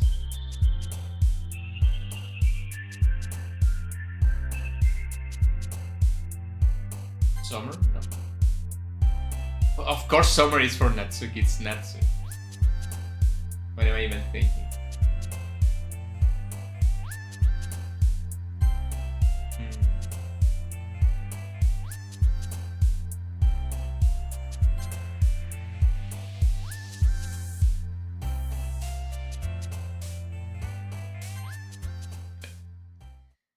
I think I did it. Another day passes and it's time for the club meeting. I've gotten a little bit more comfortable here over the past couple of days. Entering the club room, that Chelsea greets me.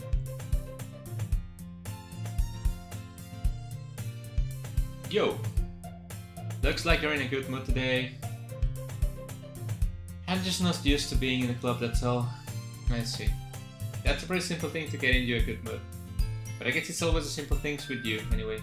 Speaking of which, I'm kinda hungry. Will you come with me to buy a snack? No thanks. That's not like you at all. I have my reasons. Why don't you take a look at your first Sayori? Eh? Sayori nervously retrieves her coin first, she fumbles with the latch and gets it open, then she turns it upside down and lets its contents spill on the desk. Only 2 small coins fall out. I knew it. I can see right through you, Sayori. You just want my money. You gold digger. How did you even know? It's simple. If you had enough money in the first place, you will have brought a snack before coming to the club room. So either you're not hungry and want an excuse to take a walk, or you plan to conveniently forget. There's one more thing, you're always hungry. And so that's the only one option. I give up. You know, I feel like making food or buying food for someone else, it's the greatest form that you can show love. You feel guilty, that means you deserve to feel guilty.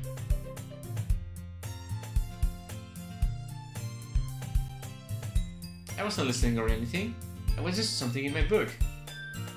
Yuri, tell Moriko to let me borrow some money. Don't get me involved like that, Sayori. Besides, you should only buy what you can responsibly afford.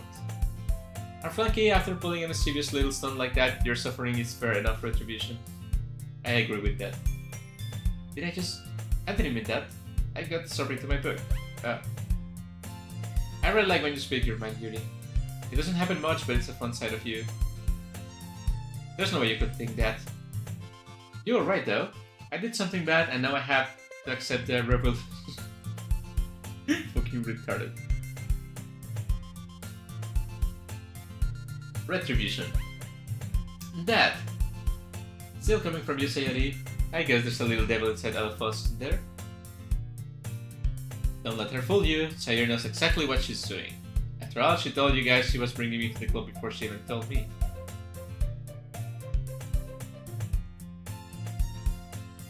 I do think there's a kind of people that it's not because they are cunning or evil, but they actually do things. I'm talking about Sayori. They do things without thinking because they don't have that ability to think. I'm not calling them retarded or stupid, but they just didn't think too much about it. And overthinkers like probably me, it's like, why would you do that without asking me for permission? Why would you do that? Obviously you wanted this result, but like they just didn't think too much about it. When I come here for the cupcakes, I had to trick Natsuki into making them. Come on, give me more credit than that, Sayori. Out of nowhere, something smacks Sayori in the face and tumbles on the desk. Ow! What was... a cookie? Sure enough, it's a giant cookie wrapped in plastic. Sayori glances around. Is this a miracle? It's because I paid my restitution. Retribution. Actually, that one almost worked. I was just gonna give it to you, but then I heard you blab about the cupcakes. It was totally worth seeing your reaction to Natsuki. Natsuki, it's so nice. Sayori hugs the cookie. Just eat it. Sayori rapidly tears open the wrapper and takes a big bite. It's so good. Sayori suddenly clasps her hands over her mouth. I bit my tongue. We're going through a lot over just one cookie. Natsuki takes a bite of her own cookie. Ah, yours looks really good too, Natsuki. Can I try it? Yours can be choosers. But yours is chocolate. Yeah, why do you think I gave you that one? Fine. Still, I'm really happy that you shared this one with me. Sayori gets out of her seat and goes behind Natsuki that wraps her arms around her. I get it. Cookie sudden hand Natsuki reaches up to nudge Sayori out of her. Sayori suddenly leans down and takes a bite of Natsuki's cookie. Hey! Did you seriously just do that? Very cunning of her. I don't remember any of this, to be honest. I wonder if it's new. You and I laugh as well. Jeez, you're such a kid sometimes. Monika, can you tell Sayori? Monika is in the club room. Where's Monika anyway? Good question. Have any of you heard anything about her being late today?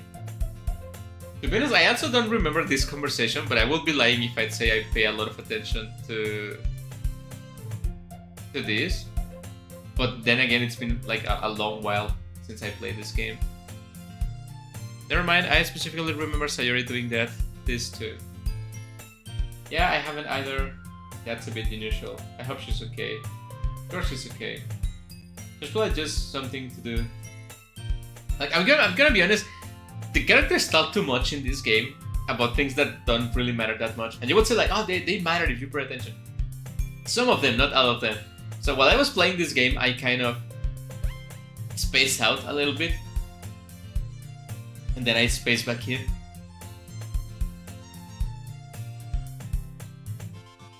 It's probably more desirable than all of us combined.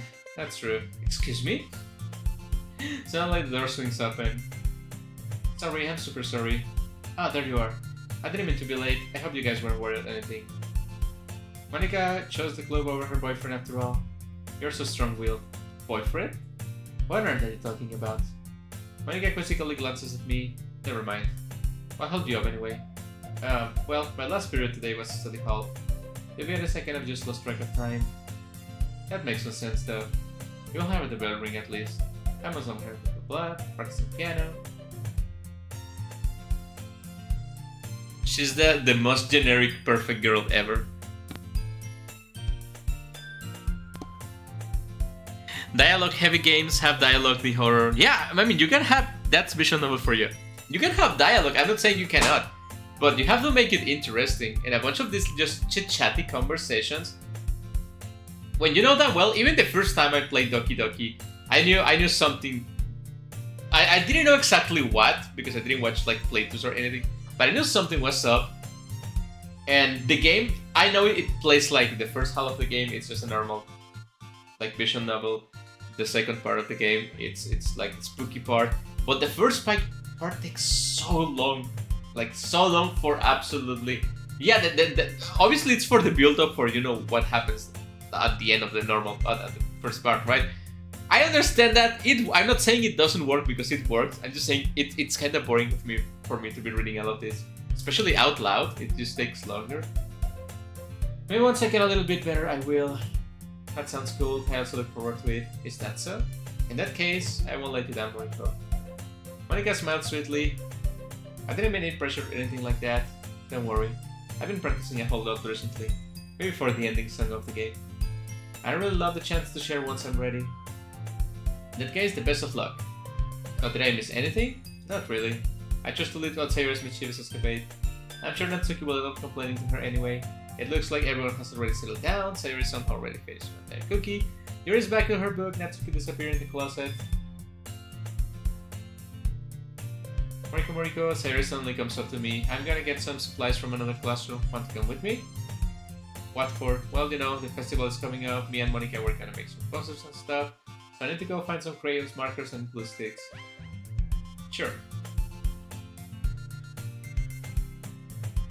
There's no need to trouble yourself. I'll be happy to go with him. But I wanted to go.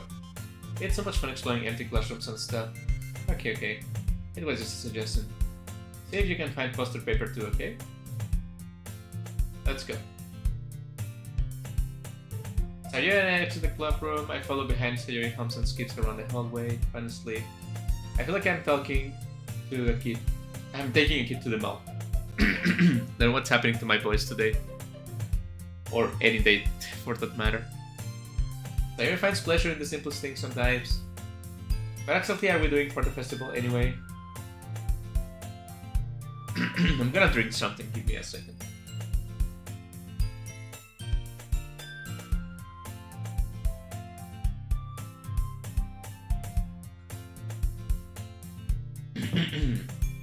Me and Monica have it all planned out. Don't worry. Is that so? Yep. We're gonna do a poetry performance. A performance? What kind? Everyone's gonna take turns on stage and recite their favorite poems. That sounds kind of dull. Moriko, you're not thinking about it right away. It's not just about reading poems, it's about performing them. Like you say the lines of the poem like, between my feet, the last remaining flower becomes to me. I twist the stem freeing it from the clinging roots, caressing the final joyous moment between my fingers. But to what ends I have some of this joy? For now when I look in every direction, the once prosperous field before me is but a barren wasteland. Like that. I'm sure it's just me, but it's impossible for me to take you seriously when you talk like that. You meanie. I'm working super hard on this, you know? I know. I just meant that it's pretty ordinary to contrast for your kid self. Don't say that, it's embarrassing. But I guess that means I'm doing a good job. Yeah, I guess so. So excited. The festival is going to be so much fun. Sayori spins herself around in the hallway. Hey Moriko, this classroom over here is empty. Let's begin the mission. The mission, huh? Just nothing but a ball of sunshine drawing happy vibes from the world around her. Or that's what you would think. But it's not. As the years went by, I began to hold myself in my room more and more, so going adventuring with Sayori brings about special sort of feeling I forgot I had in me. Imagine having someone that cares about you, and then you start being a hikikomori. Sayori heads straight to the closet and I follow. Let's see what we have here. Crayons. They are the best brand too. They are kind of dirty though. Sayori starts pulling various crayons over the box, reading the color names. I get distracted whistling to find. Looking for my favorite color, which is red. Then at least move aside so I can look for the poster paper. Ah, I dropped one by accident. Smack. Air bends over and smacks her forehead right into the chill. She falls on the floor and the crayons spill all over her lap. Oh, whoa. You okay? My forehead. Sayori clutches her forehead. That's just like you, isn't it? Come on, let me see. Since Sayori is sitting on the floor, I grab her by the waist and pull her out. Do you have to grab it? Do you have to grab her by the waist? You have to move your hand, Sayori, but it hurts. Just do it for a second. Oh yes. The crayons fell down and made a mess. That's like 4 crayons out of the box.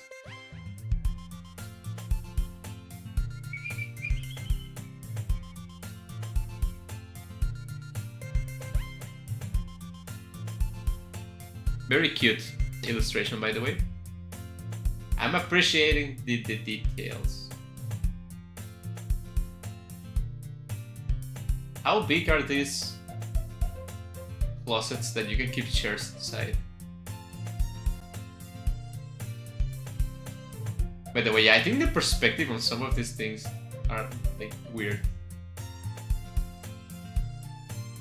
But it might as well be on purpose, right? Because it's that kind of uncanniness.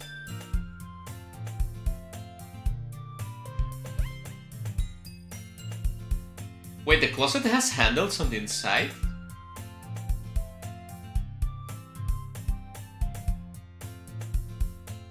So if you get trapped in... Actually, I'm not seeing any hole in the door, but I'm not exactly sure how this works. Maybe it's just like magnetic? Never mind. Sayori slowly releases her hands from her forehead. I gently brush her bangs to the side. Oh, she closed her eyes. That's new. I think I'm having a Mandela effect. I swear she used to hold a bottle of apple juice or something. Or maybe it's another CG I'm thinking of. The Doki Mandela effect. There's a huge red mark on the center of her forehead, but I cannot see anything. Like, it really costs you that much to do a second CG with the ear moving, I don't think so. Yeah, it's gonna swell off. I should find some ice. But I like that she's opening her eyes. Where would I even find ice around this time?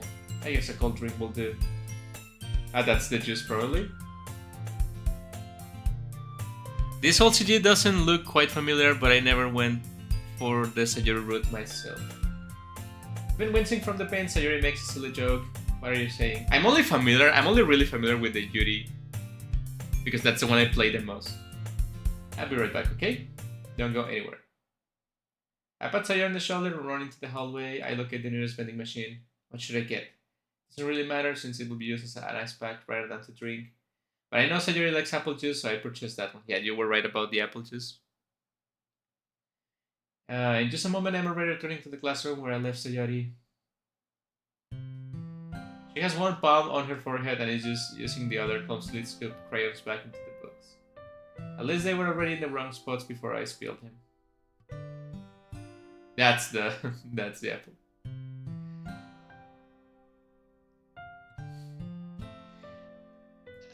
There's something weird that I have to mention. Granted, I'm not familiar with brands of apple juice, but that looks just like a water bottle with apple juice inside. Or even, maybe it's not even apple juice. I mean, when you think of apple juice, you think of like green, more colorful, like boxes, right? And I know this game, it's not exactly set in Japan, it's just like anime inspired and, you know, Japanese names, the Japanese school traditions and everything. So it's kind of set in Japan, but not quite really, I don't know. I mean, it's set in a game, right? But did you guys know that in Japan, you're not allowed to use pictures of real fruit in your like juice boxes unless it's like 99% fruit juice? Otherwise, you're only allowed to use like fake pictures. You can only use realistic illustrations of fruit if it's like 50% fruit, and you're only allowed to use like cartoon depictions of fruit if it's less than 50% juice.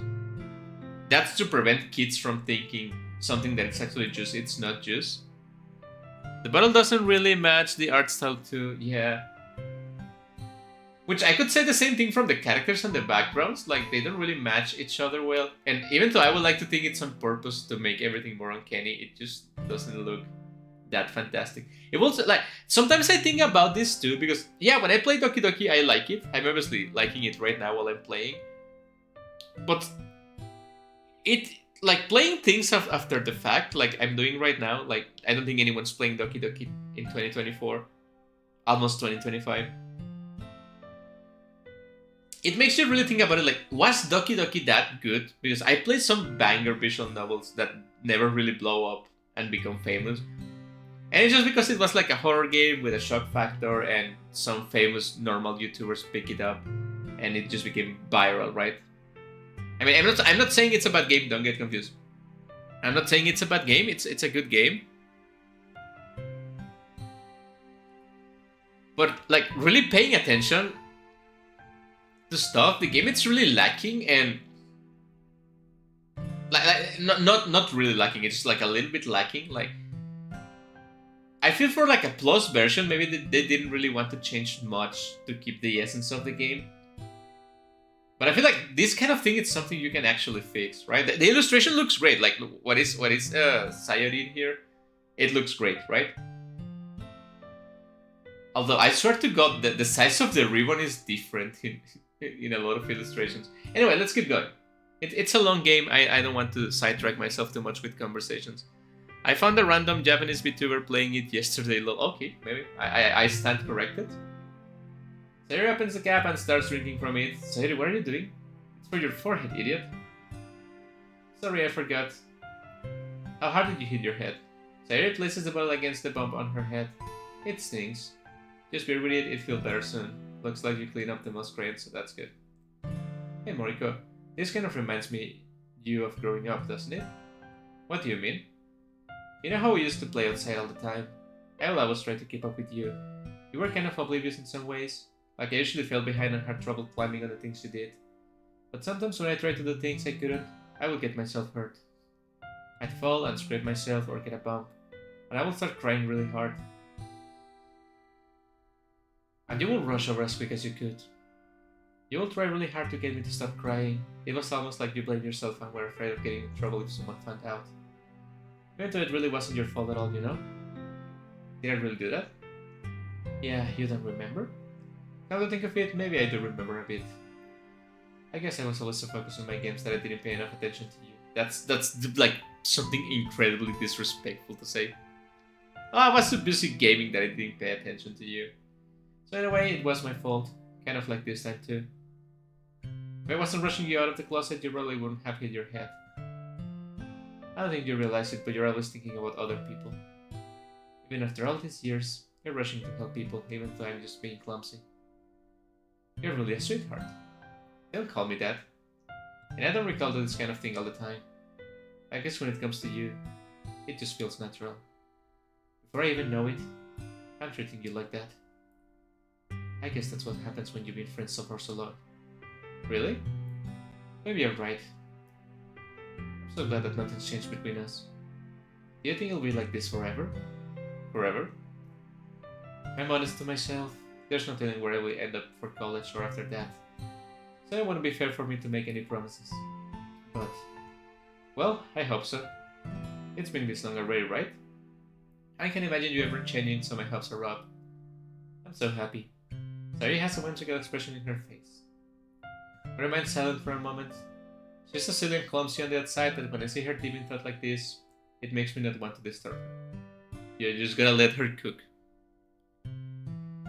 I guess we should go back. I don't want to worry Monica, you know? Good luck with that. She's gonna see your forehead either way. What if I had it under my bangs? Yeah, it's like nothing happened. She clutches her forehead again. Don't stop out so fast after hurting yourself. Well, I guess it's too late now. Anyway, let's go. But just like that moment, this game has his sweet moments of deepness that are really good. Sayori plays with her bags to try to hide the bomb with much success. In a moment, we make it back to the club room. Are you back? Good timing. I was about to ready to start with sharing our poems. She's fine, don't worry about it. Well, anyway, we were able to find everything we needed. Sayori frantically glanced around herself. I forgot all of the stuff! Calm down, Sayori. I have it all right here. I found the poster paper too. Looks like you ended up doing all the work, Mariko. Ah well, Sayori. I felt to come with an excuse for Sayori. I made it an adventure. Yeah, that. In any case, good work. I'll start working on the posters tonight. Me too. Okay, time to share the poems.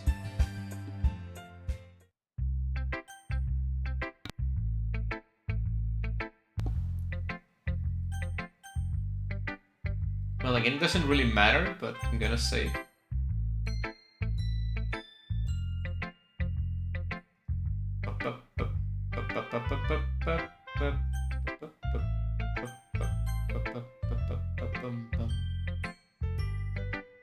I really love your poems. I can't believe you've been hiding this from me.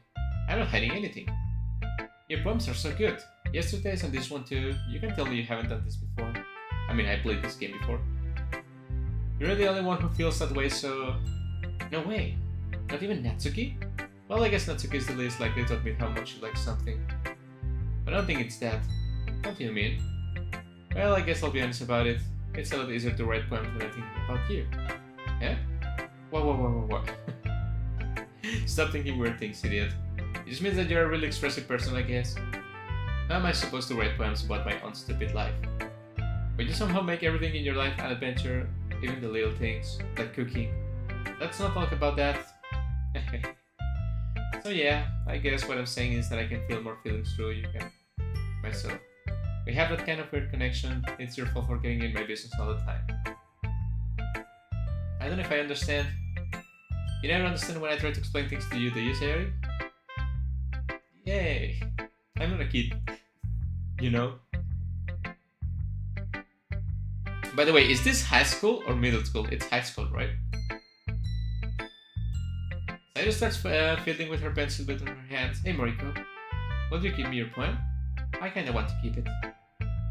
Because, well, it's the first time you've written something for me. Sorry, you completely misunderstood. I didn't write this for you. Are you even listening anymore? Well, whatever. I'll give it to you when I go home. I broke my pencil. Sayori hastily bends down to pick up the pieces she dropped, but being inattentive was... It's fine. I'll get it for you. I bend down and pick up the broken pencil. Sayori clutches the desk beside her, supposed to support herself, and is shaking. I'm a little clumsy today. Let's sit down, Sayori. I grabbed Sayori's arm and helped her sit at the desk. Anyway, I still have to read your poem.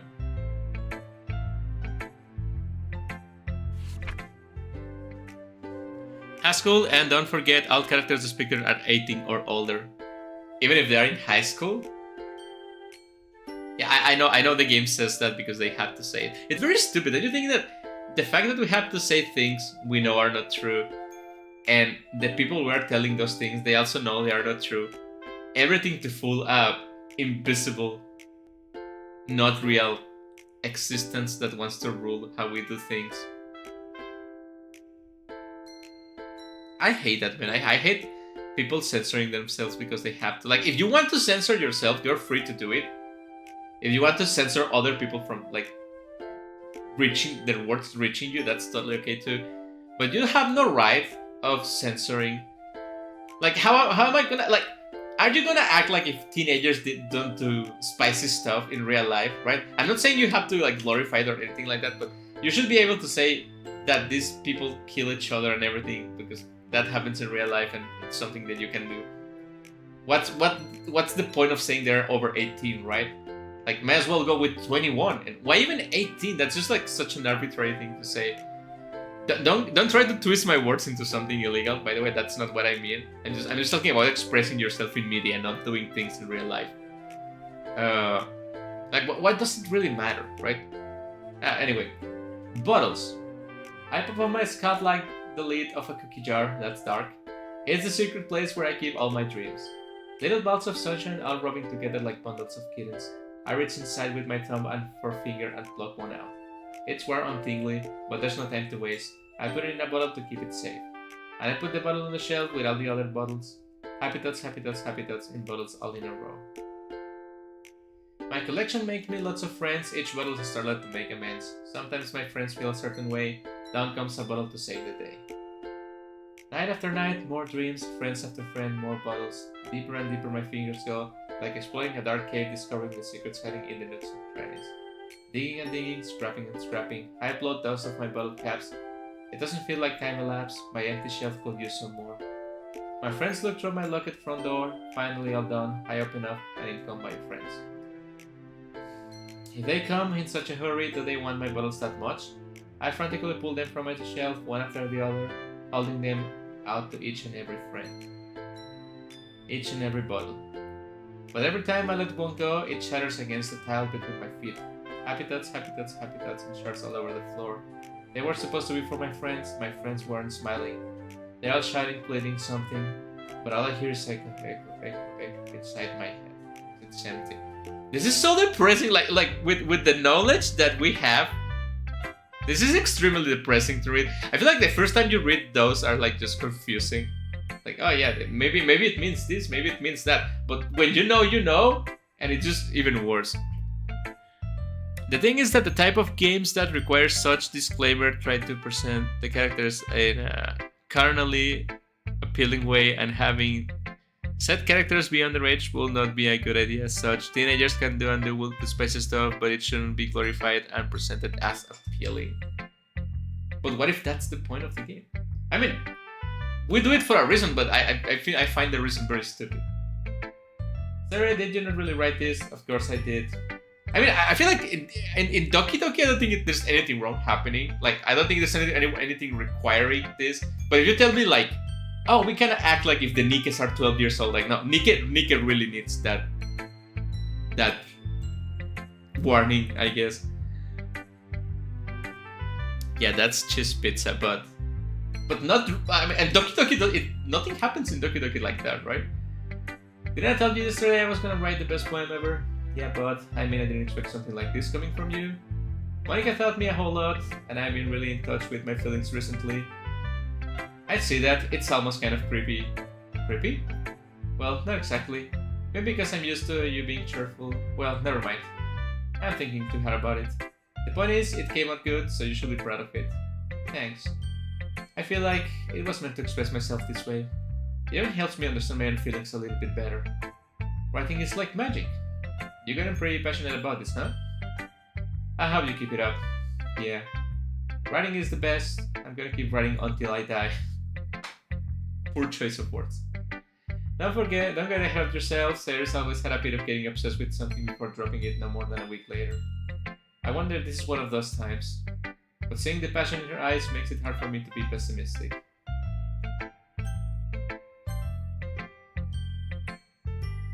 Well, it's not really any worse than your last one, but I can't really say it's any better either.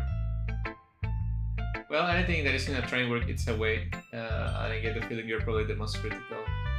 Hey, what makes you... Wait, maybe that was a compliment? Glad to see someone recognizes my experience. Well then, keep practicing, maybe you'll be as good as me someday. Something tells me that singing completely missed the point. Can't think of it, kind of reminds me of Sayori's poem from yesterday. You think so? Yeah, well I guess if you've been friends with her for so long, you might be on the same wavelength. But you never really struck me as her type. Sayori has a type all of a sudden. Well, I don't know, but honestly, how can someone so fluffy spend so much time with someone like you? It's like she's dragging around a dead weight. That was a little unnecessary. But think of it this way, if it weren't for me, she would probably just fly away like letting go. That's accurate. You could say we each think of each other in our own way. Whatever it is, I don't get it. I guess I'm supposed to show you my poem. Here.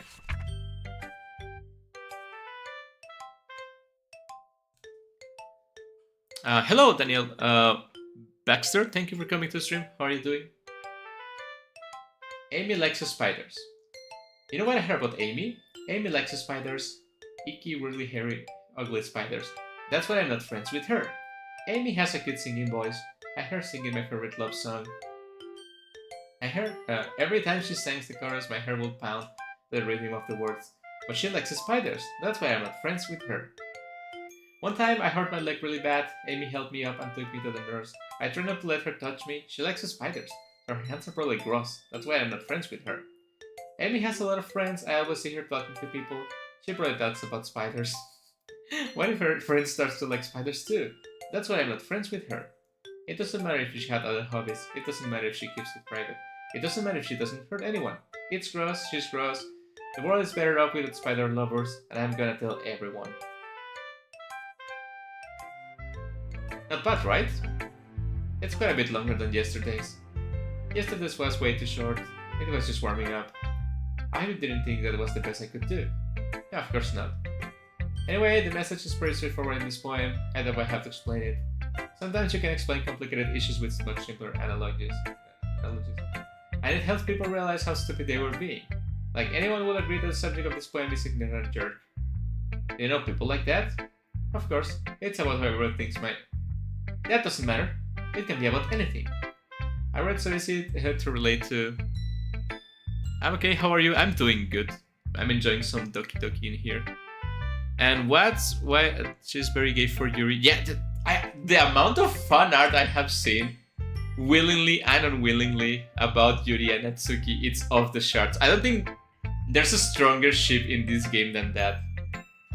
Everyone has some kind of weird hobby or guilty pleasure or something that you're afraid if people find out. They make fun of you or think less of you. You know, talking about spiders, one of the girls I was dating in high school had a pet spider, and I was absolutely disgusted by that. Like, I didn't like it. It was just gross. I didn't like the girl that much to begin with, but like that was really, really gross, and I was like, no, thank you. Don't touch me with your spider hands. Yeah, I know I'm the bad person in the poem with that, but I didn't like that. But that just makes people stupid. Who cares about someone likes as long as they're not hurting anyone and it makes them happy?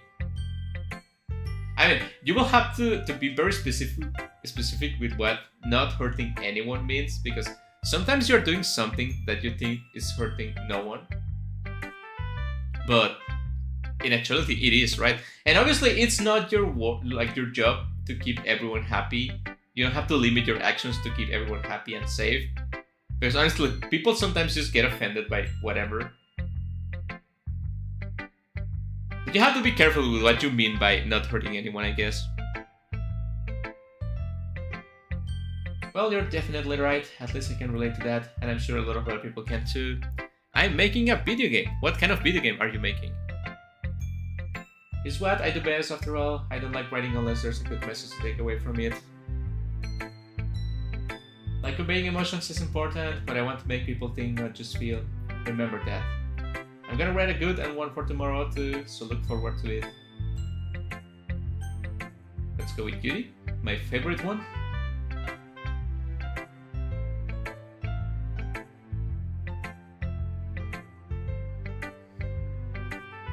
It's my turn. Let's see how it compares to yesterday's. It's a bit different. I respect you for trying different things, Mariko, but you suck at all of them. Were you inspired by Natsuki's poems? Or Sayori's, perhaps? Well, I guess you could say that. I'm happy for you. You don't need to find inspiration in my poems. I write them for myself, not for anyone else. So I don't really need to for people to like them or anything. You do. I'm sorry for being blunt, but you're overthinking this a little. Just because our styles are different doesn't mean I dislike your poems. In fact, I try to do something in your style, I will probably just do a terrible job. See. My stupid mind, it like to do that sometimes. Anyway, you don't need to be afraid to be a little more daring. Metaphors can go a long way. Don't feel like you need to work your brain like turning a bunch of gears. Try letting your mind wander through your feelings and write down the things. That's one way to enable your reader to see into your mind. It's a very intimate exercise. I see. That's certainly an interesting technique. It's going good. The game is going to be about a zombie apocalypse. Oh my god, Days Gone 2 coming. That's cool. The best of luck with that. Yeah, the best of luck with the game. What kind of game it is though? It's like FPS or RPG Maker game. Because I'm always up for zombie apocalypse adventures. Thanks for sharing. I have an example of that if you'd like to read it. Let's read the poem. It says the raccoon. Man, I don't know how to read script. It happened in the dead of night while I was slicing bread for a guilty snack. My attention was caught by the scattering of a raccoon outside my window. That was, I believe, the first time I noticed my strange tendencies as an ordinary human. I gave the raccoon a piece of bread, my subconscious well aware of the consequences, well aware that the raccoon that it's fed will always come back for more. The enticing beauty of my cutting knife was the symptom. Bread, my hungry curiosity, the raccoon, an urge. The moon increments its face and reflects that much more light of it my cutting knife, the very same light that glistens its eyes of the raccoon, my raccoon friend. I slice the bread, fresh and soft, the raccoon becomes excited. Or perhaps I'm already projecting my emotions onto the newly satisfied animal. The raccoon has taken to following me. You could say that was gotten quite used to each other. The raccoon became hungry more and more frequently, so my bread is always handy. Every time I brandish my cutting knife, the raccoon shows excitement. A rush of blood, classic Pavlovian condition. I slice the bread and I fed myself again. You know, this is the kind of thing that if someone hands this to you in real life, you look at them and it's like, this person is dangerous. I don't know yet, and thank you all. I was a little more daring with this one than yesterday's. I can see that. It's a lot more metaphorical. I don't know if it's my fault, but I can begin to imagine what this poem is about. That's right. It's a bit closer to my preferred writing style, using the poem as a canvas to express vivid imagery and conveying emotions through them. Yeah, if I take it as face value, then I can even figure out what it's supposed to mean. Well, I think it's something that different people can relate in their own way. I wanted to express the way I feel for my indulge in more unusual hobbies. In those sorts of things usually forced to keep myself, so I sometimes enjoy writing about them. That's funny. Didn't Natsuki also write something about that? About someone being ridiculed for a strange interest? Liking spiders and slicing raccoons. She was talking about how it doesn't matter what you're into as long as you're not hurting anybody. Just right. I mean, does she really feel that way? Yep. Sounds like you two have that in common. That's interesting. You know, the other day, talking about indie games, the other day I played a little... It was yesterday, I don't know what to say the other day. A little, like, tower defense game, and I'm wondering if I can make a tower defense game with RPG Maker. I mean, I already have the tiles, right, so it might be possible. To me, she seemed like the kind of person who will make fun of my hobbies. But I suppose that's my fault for judging, isn't it? Please don't tell her I said that. Don't worry, I have no reason to. Okay. Thank you for sharing with me. I'm glad that you're a good listener. Now time to go for Monica. Hi again, Moriko. How's the writing going? It's always interesting how Monica is the only one that's actually looking you straight up into the eyes. Maybe it was a mistake playing this on the big TV. She's about my size. Wait, let me stand up to see if she's my size.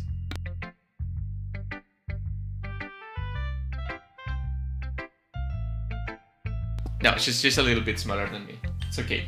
I can beat her in a fight. I'll take that as long as it's not going bad. I'm happy that you're applying yourself. Maybe soon you'll come up with a masterpiece. I wouldn't count on that. You never know. Want to share what you wrote for today? Sure, here you go. I give my poem to Monica. Alright, it's pretty good. It makes me think of Sayori like the other one that you wrote.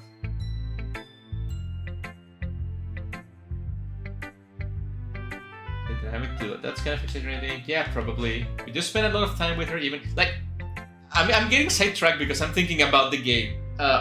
So what if I make like a little road in RPG Maker and then you get to put like different units using a menu to move a bunch of different characters, and the characters have like every time the unit crosses the character, like the enemy line crosses the character, you go into a fight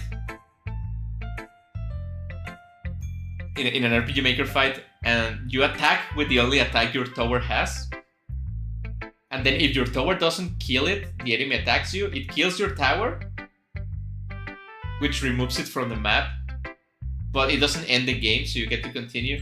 So as long as you have one tower stronger than the other ones, you can win, but if they get to attack, they destroy your tower. Yeah, that could work. Like, it will take a lot of time, because you will have to go into like one battle per enemy on the tower defense. I'm just thinking about it too much.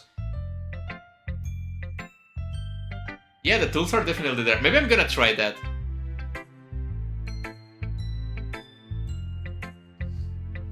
Yeah, I will have to have less enemies.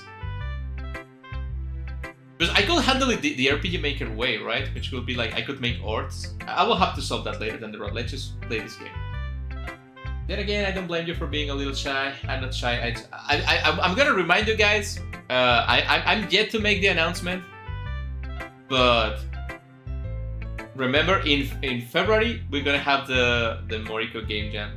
It's actually gonna begin at the beginning of January, and it's gonna end on my birthday on February 14th. So in like 3 weeks, we're gonna begin the Moriko Game Jam, which I'm yet to make. We're gonna have an entire month to make one game featuring your favorite Vtuber, which is me. I mean, it doesn't have to feature me, I just have to appear in the game. And I'm gonna play all the games that people submit to the Game Jam on the channel on live stream. But you're not so super interesting people, so don't be afraid to give them their share of time, and you can talk to me every now and then too. I'm not like unapproachable or anything, am I? It's just still getting used to being in here. I'm sorry if I was putting pressure on you or something. I really didn't mean it like that. Don't worry. I get what you're saying. Well, alright. But anyway, you want to read my poem now? I like the way it turned out, so I hope you do okay.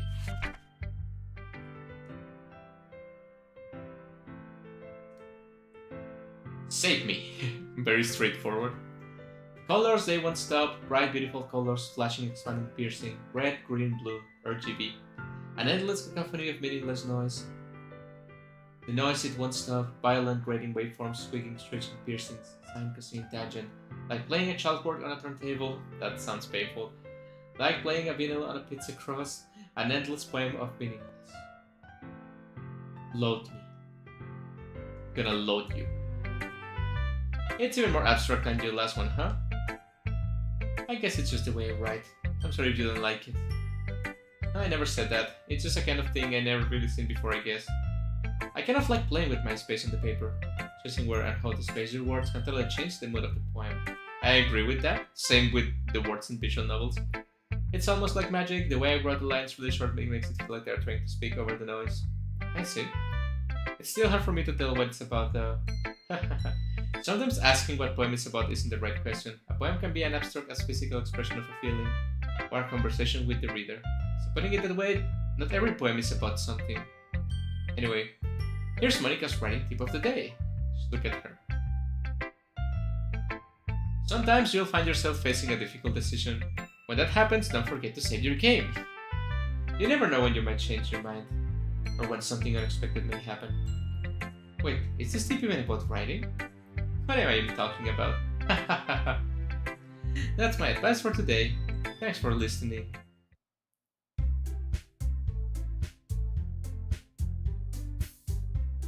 What if I made a fully fledged Moriko-sama dating sim? That will be very funny, I'd say. That would be very funny. Sexy scenes will include... I mean, we'll say that. No, don't do that. There's rules to this game jam, and I cannot be depicted in a unflattering way, I would say. I want to do something in Rempi again. It's been a hot minute since I made a visual novel. Remember, there's a good ending if you go through all the route in one playthrough.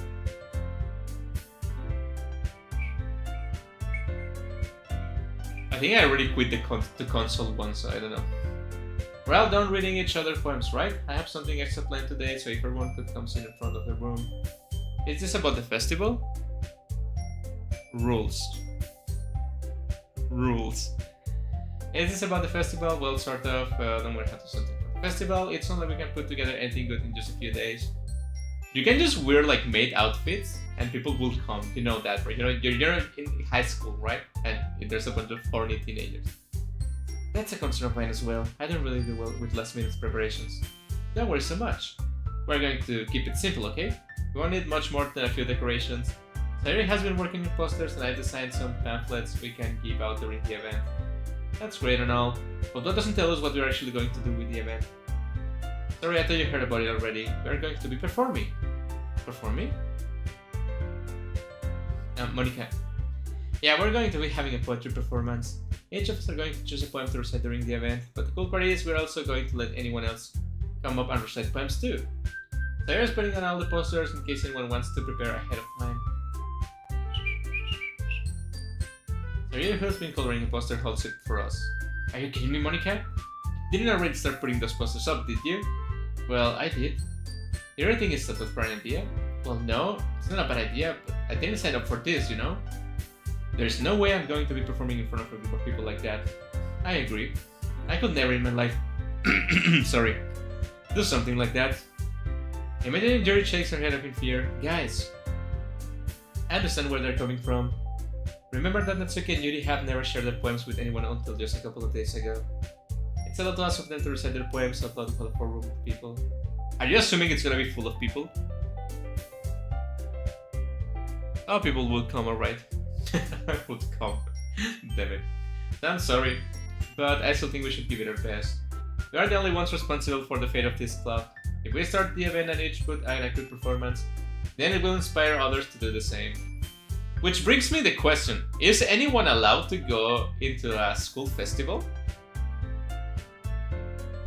I think you are, right? Like you can just go into a school festival and no one's gonna ask anything of you. Like you just go there, get the food, see the stalls and everything. Because it's not just for the members of the faculty, right? And the students. And the family members of the students, I guess. So in theory, if I was in Japan, I could just go inside a school and get arrested. I mean, and just see the attractions, right? It's about expressing your feelings, being intimate with yourself, finding new horizons, and having fun. That's right. And if those reasons are well this club today, don't you want to share this with others? To inspire them to find the same feelings that brought you here in the first place? I know you do. I know we all do. And if all it takes is standing in front of the room for 2 minutes and reciting a poem, then I know you can do it.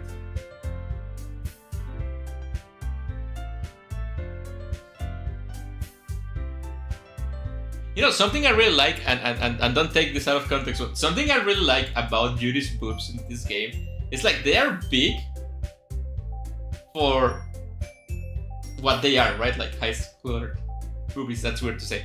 But they are not like huge anime big titties, right? So it's good. It feels realistic, but I'm so used to seeing bigger that doesn't look bigger to me anymore. Anyway, Sayori looks worried. I guess that leaves me no choice. I agree. I don't think it's too much to ask. I think that Sayori and Monica have been trying really hard to get new members. The least we can do is help them out a little bit. Okay, fine.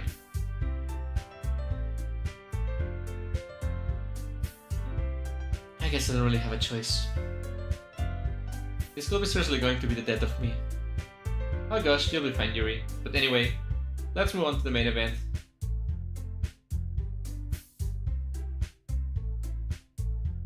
We're going to practice reciting them in front of each other. No way.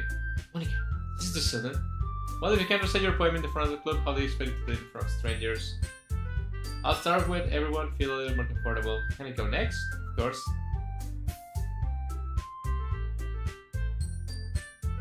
The way they fly. I thought you were in law school. Come on, man, I haven't done anything yet. And will never do anything. In real life, anyway.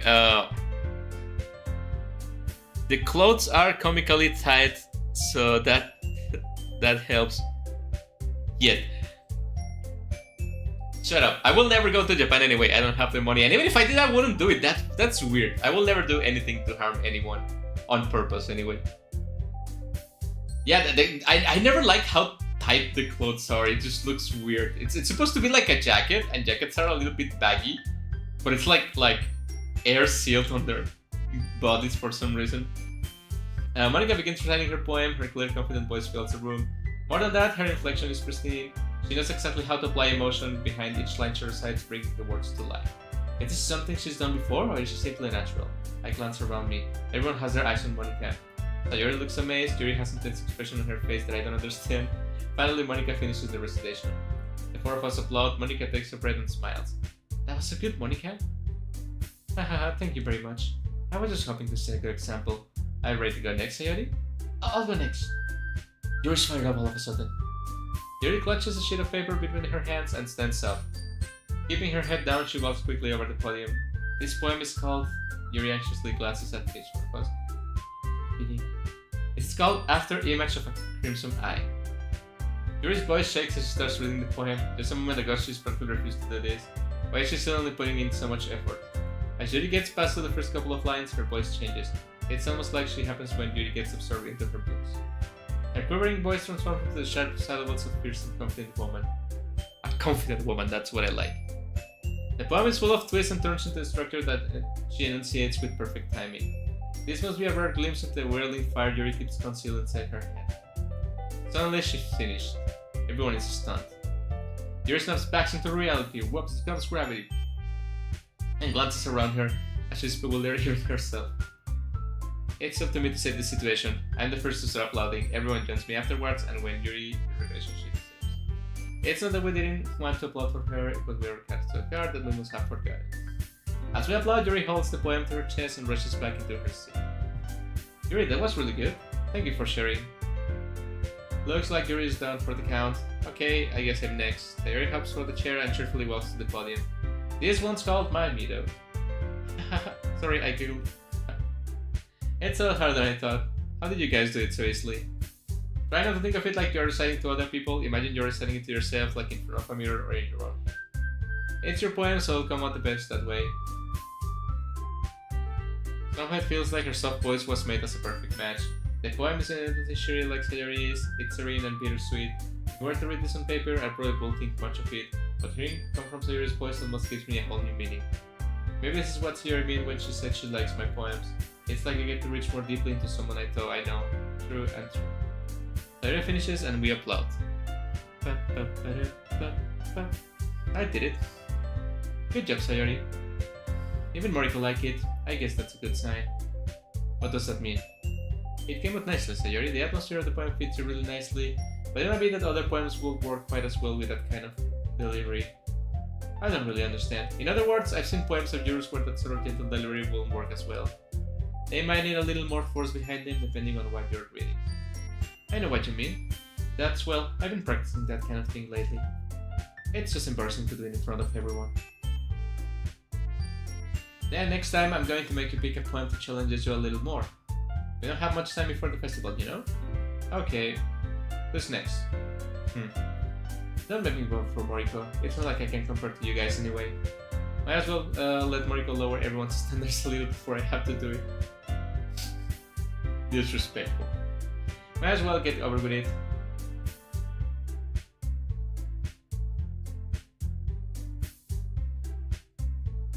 So is this the actual sizes of the characters? Because I always felt like Natsuki and Sayori's heads are bigger, like rounder and just overall bigger. But then Monica, Yuri has like a really big forehead. I don't know, it looks weird.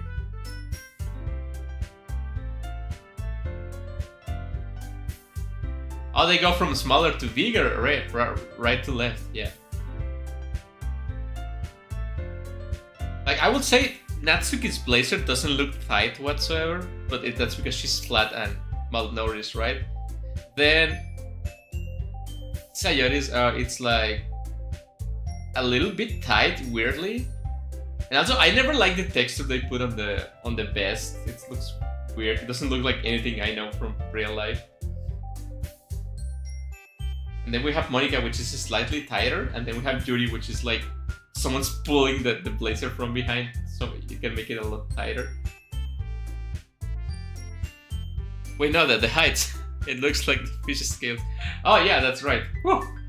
I'm sorry, I'm distracted by something else. Well, Sayori and Monica, it's about the same size, right? Anyway, I recite my poem. Since I'm not exactly confident in my own writing, it has to put energy into it. Despite that, once I finish, I receive a plus anyway. Sorry, I'm not really good as everyone else, don't worry about it much.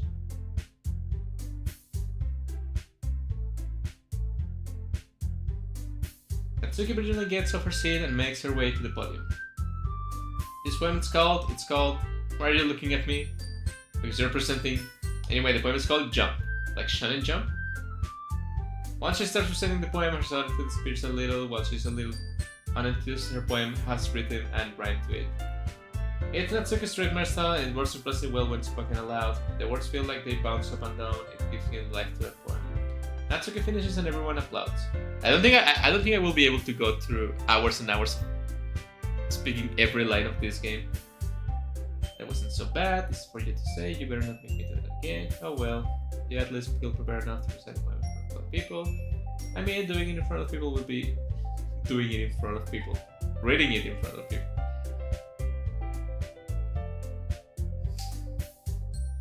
Well, that's just how it is. So let me drink something.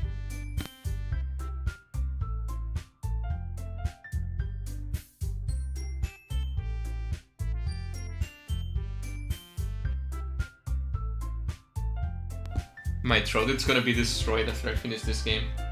Well, I guess in that case, you won't have much to worry about the festival. That said, I want to thank everyone for coming through. It might be hard, but I hope that you'll have an idea of what's like now.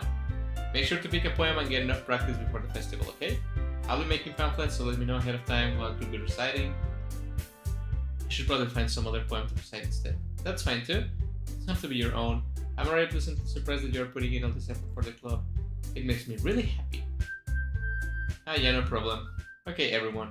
I think it's about it for today. I know the festival is coming up, but let's try to write poems for tomorrow as well. I've been working on really nicely so far, so I'd like to continue that. For the festival, we'll finish up planning tomorrow, and then we'll have the weekend to prepare. Monday's the big day. I can wait. I can wait for Monday. Alright. There's no way I'll be able to find the same enthusiasm as Sayori and Monica, but I'll do my best to get through it. It is for the sake of the club and impressing Monica. Because I'm a fucking simp. Apparently.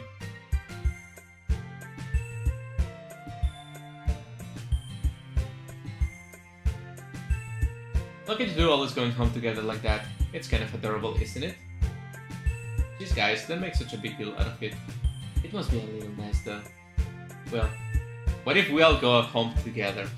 The 4 of us, the 5 of us. How am I supposed to respond to that? It's okay, Mariko, you don't have to say it. Whatever, let's go already. And look, I have 700 subscribers! I can technically stop playing the game now, but I won't. I will come with Sayori once more, even though it's only been a few days, a lot of things have already changed. But today Sayori is being a little quieter than usual on the way home. Hey Sayori. Sorry, I was spacing out. No wonder. I was thinking about something from earlier. I like how we get to... Sayori fumbles with her words.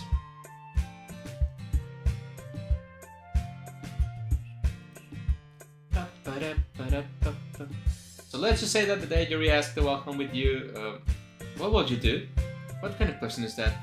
You're kind of putting me on the spot here.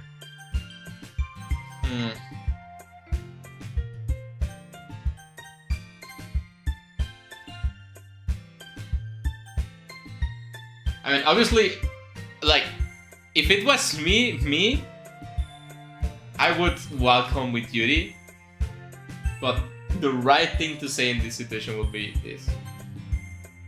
Do you think I will teach you for Yuri? She's so beautiful and smart. I don't see her in the club every day. Besides, your ability seems really going home together. I wouldn't just read that for you. You're so silly, Mariko. You think about me too much sometimes. Maybe we'll deserve if she wants, if she wanted it. So, sorry, I already made up my mind. I really can't figure you out sometimes. Besides, what's the point of speculating something that's never going to happen? The conversation trails off. It's kind of a weird thing for Sayori to care so much about, but I wanted to respect her and keep her happy too. Then again, the festival is only a few days away. Who knows what will happen in that time? Motherfucker, I'm getting anxious about this game. I wish the second act was just a little bit unlike the first. There's a couple of small sections that I just copy-pasted.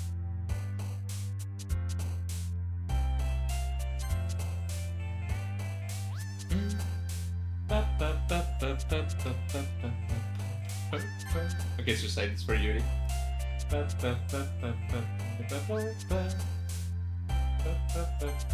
Okay, that's not it. Damn it.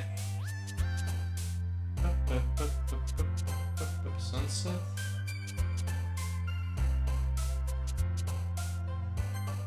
Damn it. I'm doing the Yuri. Just my mind instantly goes to Yuri. Silly.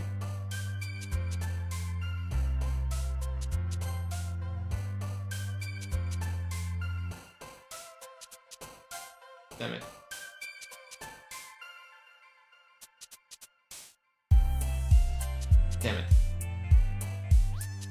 Maybe I will have to try this one again. Did I save before this one? I didn't save before this one, right? Damn it.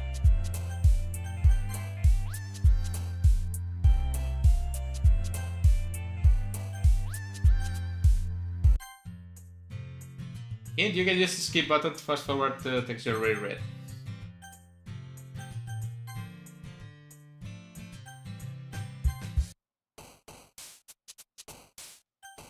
I'm gonna save.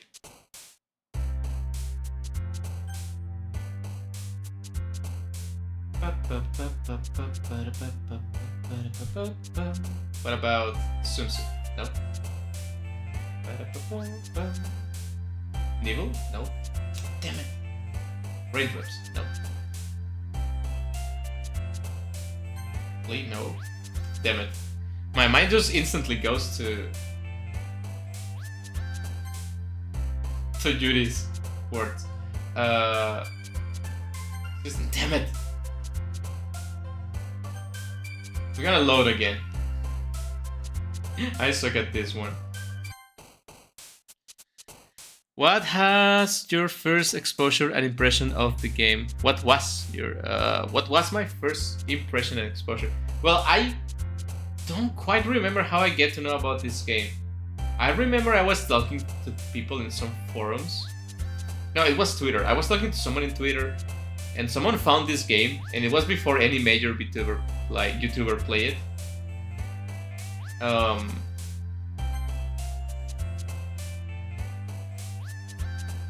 And I was really into visual novels back then. It was like in my visual novel era, like people say. So I was reading a bunch of like more mainstream visual novels, granted, like more Japanese visual novels, and I was like, this one looks cute. Yuri looked cute. And I was like, yeah, I'm gonna play the visual novel, right? So I went to the official page, downloaded the game, and I kind of started playing with a friend of mine that I had back then. Like, let's go play this together at the same time, right? So we play a little bit, and he was like, oh, this is a little bit boring, I'm not gonna play it anymore. And he stopped playing the game before getting to the juicy part.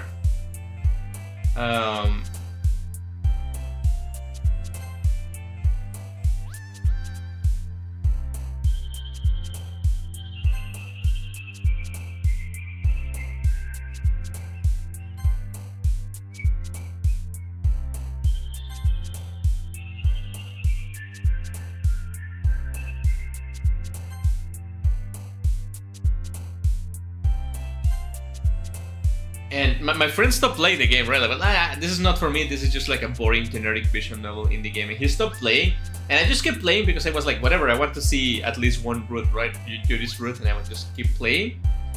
And then the thing that happened, and the first time the thing that happened to me, it was like about midnight, because I was like skipping sleep back then. I used to play a bunch of games during the night. I'm a night owl after all. And I was absolutely traumatized. Like, I'm gonna say, like, not a bunch of things affect me, but I would say that, like, the thing that happens in this game really did affect me.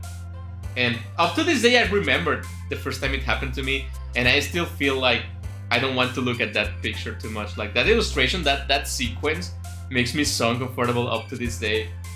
And I remember, like, at the next day, I was talking to my friend, and I was like, hey, dude, this game is so amazing, so fucked up. And he was like, really? It was so boring to me. And I was like, I didn't tell him. I was just like, don't spoil yourself, keep playing the game. And he just kept playing the game. Like a couple of hours later, he was like, man, what the fuck is this? I would just play the entire thing a couple of times, trying to get all the secrets. But by the time we have the time to play more of the game, a bunch of the popular like YouTubers started playing it, and it just became like really, really mainstream. And instead of playing the entire thing, I just watched the other endings, because who has the time to spend this much time on it, right?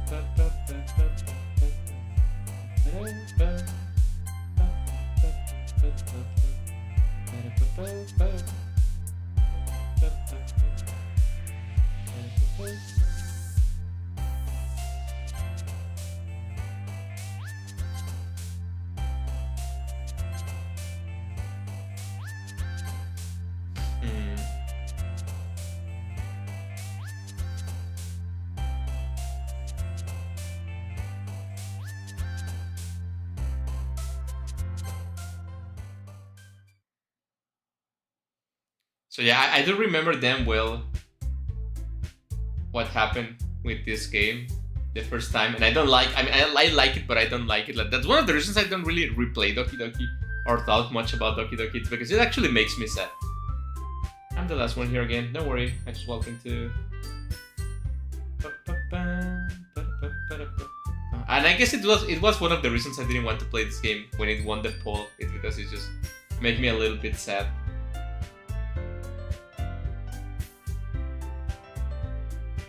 When you're complaining about using Natsuki, you're thinking about a part of the festival, but it's a whole day of school. We're going to play and eat all kinds of delicious food. So not able to Monica, they usually have fried squid. That's pretty specific thing to look forward to. Are you saying you don't like squid? You of all people? I didn't say I don't like it.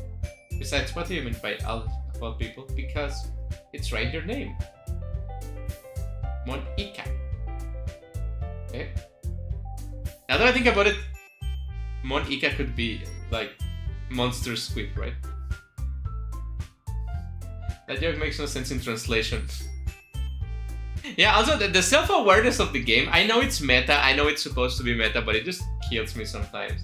Not the meta, but like the fact that it's an English game pretending to be a Japanese game. Let's just focus on our own event for now. Reactions aren't as fun as Judy's or Sayori's anyways. Excuse me? Where's Sayori anyway? Sayori's sitting at the desk in the corner of the room looking down at nothing. I walk over to her. Hey Sayori. I wave my hand in front of her face. You're spacing out again. Sorry, don't mind me. You can go talk to everyone else. Like, at this point of the game, it's when I start feeling depressed. It feels like you're a little off. Sorry for assuming things. It's just, I'm kind of used to people, like, trying to be happy when they're obviously very depressed. And I've been the person that tries to help, but obviously I'm not good for anything and I cannot help people, so I just have bad memories of trying to help people in need and just failing to do it. And it just brings back memories from real life, but that's what I don't try. I try not to think too much about it. Don't let me distract you from having fun with everyone, if you say so. And that's why I really, like, I worry about everyone that are somewhat close to me, and I will do my best to keep them safe, even from themselves. Even if they don't want to, I'll do my best to keep them safe, because for how much people talk about depression and stuff like that, I think people really don't take it seriously, in the sense that all you have to do to keep people from doing stuff, it's just be nice. Like, try to be nice to everyone. Obviously you're not gonna succeed because you cannot be nice to everyone all the time, but like, try to be understanding, and if you care about someone, like, get close to them, right? Like, try at least. And I don't know, like, sometimes people cannot pick themselves up. Like, I know there's a bunch of like help with depression that tells you, like, you have to stand up for yourself. If you don't fix the problem, no one else is gonna fix it for you. But I do, like, I have been able to stand up for myself all the times I feel down, but that I can do it doesn't mean that other people can do it, right? Like, just the fact that I can keep going despite all the shit that's happening doesn't mean that everyone can, right? And if you catch someone you care about feeling a little bit down, even if they put a front of happiness, like, forget about feeling down. Like, if you see someone, just be nice to them, just be like, try to be close. Like, you don't have to talk about the problem or anything, just like give them a hug. Like, that's the entire difference that you can make it. At the end of the day, that's the only thing that matters. Conversation has already spares with everyone back at the usual activities. Maybe I should ask Monica if she's noticed anything about Sayori recently. Since they've been preparing for the festival, they must be spending a lot of time together. I timidly approached Monica, who is shuffling through some papers at her desk. By the way, I fucking hate Monica. I forgot to mention this in the beginning of the game. But I hate her. I don't know how some people come to like her that much. I guess it's because I feel bad for Monica, but not me. Hey, this might sound a little strange, but have you noticed anything of with Sayori recently? In what way do you mean? Maybe I'm reading it a little too much, but she seems a bit downcast today. I can't say I've noticed anything about her. Monica peers across the room at Sayori, who is idly dragging a rubber eraser and down on her desk. Maybe there's something on her mind. But I'm surprised I'm not the one asking you, Mariko. You certainly know her a lot better than I do. Yeah, but she's never really like this. She's always talked to me about things that bother her, but this time, when I ask her, she's really dismissive. Sorry, I know it's not your problem. I just want to ask if you need anything, so I'll drop it now. It's important to me too. I mean, I'm also friends with her. And I also care about the well-being of my club members, you know. Maybe I'll try talking to her myself. Are you sure about that? She seemed like she wanted to be left alone. Are you sure? Maybe she just has a hard time bringing it up with a person of interest. What do you mean by that? I'm saying that maybe the thing on her mind is you, Moriko. How on earth would you come to that conclusion? Well, it probably shouldn't say too much, but Saya talks about you more than anything else, you know? She's been so much happier ever since you joined the club. It's like an extra light has turned on inside her. Saya is always like that. She's always been full of sunshine. It's not any different now that it's always has been. You're so funny, Moriko. Have you thought that maybe you're always seeing her as cheerful because that's just how she's when she's around you? I said too much. Sorry, I didn't mean to jump to conclusions, so you should forget about what I said. I'll try to take care. Alright.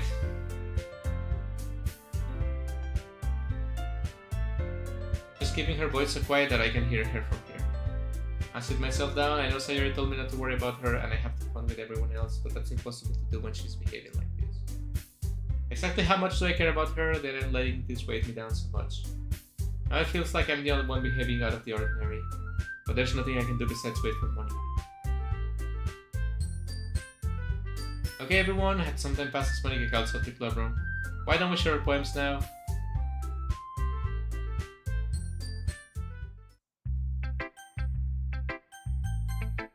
Let's go with Sayori first. Fuck, I didn't save. It doesn't really matter, right? I can save now. You guys told me it doesn't really matter.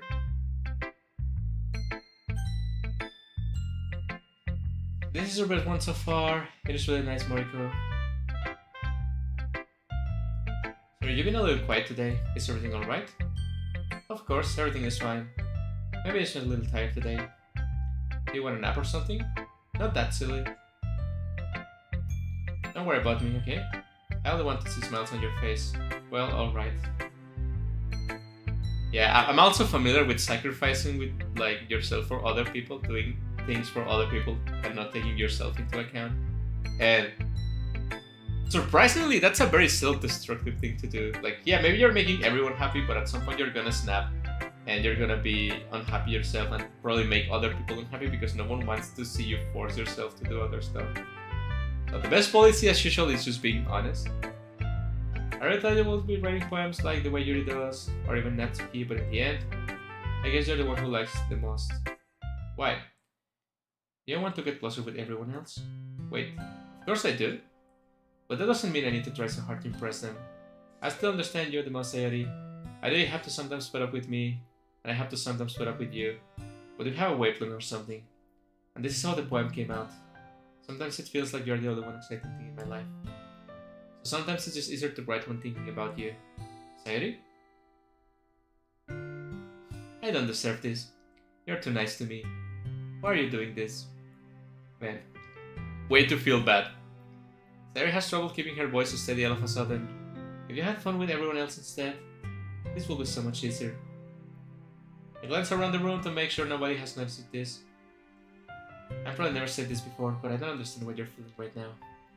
Tell me what will cheer you up. Sayori shakes her head. She sniffles and keeps shaking her head. Finally, she gathers herself and puts on a smile. It's nothing, Moriko. It's just a little rain cloud. I'm sorry you had to see that. I promise it won't happen again. This is smells from everyone, okay? That's all that matters. Go play with everyone else. I'm gonna go home a little bit early today. Tell Monica I wasn't feeling well, okay? I'll see you tomorrow. Ugh. Before I can say anything else, Sayori cheerfully walks out of the classroom, humming to herself. This fucking game is gonna destroy me.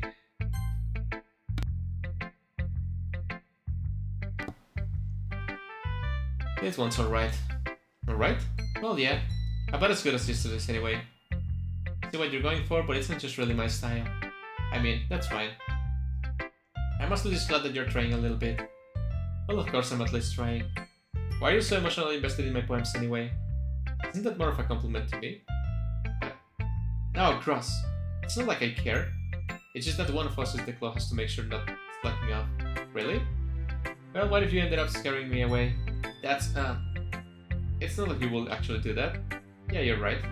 It's kind of fun to hang out here even if you have to put up with you. Well, disrespectful. That took his almost connected with my stomach. Oh, maybe I won't mind scaring you away after all. I was just joking. I know. Don't worry, Master. How the hell do you call that joke? That seriously hurt. Well, maybe it was funny to her. I guess that's kind of the point. I should have just watched my mother run that Suki. Anyways. Hello, Monimir said. How are you doing? Thank you for coming back. Phone died, who this? Your dead phone? Well, your phone is not gonna be the only dead thing very soon. I'll be your bitch. Bitch. Your mind is full of troubles and fears that diminish your wonder over the years, but today I have a special place, a beach for us to go. A shore reaching beyond your side, a sea that sparkles with brilliant light. The walls in your mind will melt away before the sunny glow. I'll be the beach that washes your worries away. I'll be the beach that you dream about each day. I'll be the beach that makes your heart leap in a way you thought you had left you long ago. Let's bury your heavy thoughts in a pile of sand, bathe in sunbeams and hold my hand. Wash your insecurities in the salty sea and let me see you shine. Let's leave your memories in a footprint trail, set you free in my windy sail. And remember the reasons you are wonderful. You press your lips to mine. I'll be the beach that washes your worries away. I'll be the beach that you dream about each day. I'll be the beach that makes your heart leap in a way you thought had left you long ago. Did you let me by your side, your own beach, your own escape? You'll learn to love yourself again. That's very beautiful. I like this one. I feel like I kept writing about negative things, so I wanted to write something with a nice message for once. Besides, the beach is awesome. Kinda hard to write anything negative about the beach. So you decided to write about the beach first and then came up with the message later? Yeah, well, it's only because of what happened yesterday. I mean, after you and I realized what kind of write about the same thing. She wanted to pick a topic and have us write about it or whatever. You can really see her doing that too. Making us write about a simple topic then trying to impress me by coming up with something all fancy. Well, it's not like I care. I just did it anyway. I mean, I guess mine ended up being kind of metaphorical too. But there's nothing wrong with doing that once in a while. At the very least, it was a good practice.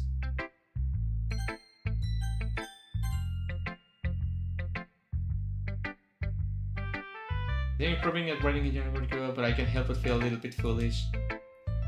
I feel like I keep trying to offer advice when it should have been clear to me that you prefer a different writing style. I probably just sound arrogant. I'm so stupid. No, you don't understand. I spend so much time worrying about what's better and what's worse. Not just with you, with Natsuki and Sayori, it's always known that nobody has fun when talking to me. I could say the same thing. And because of that, I'll just keep my mouth shut for your poem. The reverse her head into her arms on her desk. That's not the first time I've seen her do that. I think it's ever as well as you make it sound in your head. I think people really didn't like talking to you, then it won't be more obvious. I know you like to read deeply into things, but some things are just worth looking at face value. That's not true, you have to overthink everything. I gotten used to it that it's hard for me to comprehend any other possibility. Reading deeply into things. Being disliked. What am I saying? I'm sorry. I never meant to bring this up. You're turns away from me. You should go. Please, don't look at me right now. I want to do some thinking. Are you sure? Alright. I'll be Yuri B. I'm 14 years old, blah blah blah, so blah blah blah. I wait until she's learning better. Monica.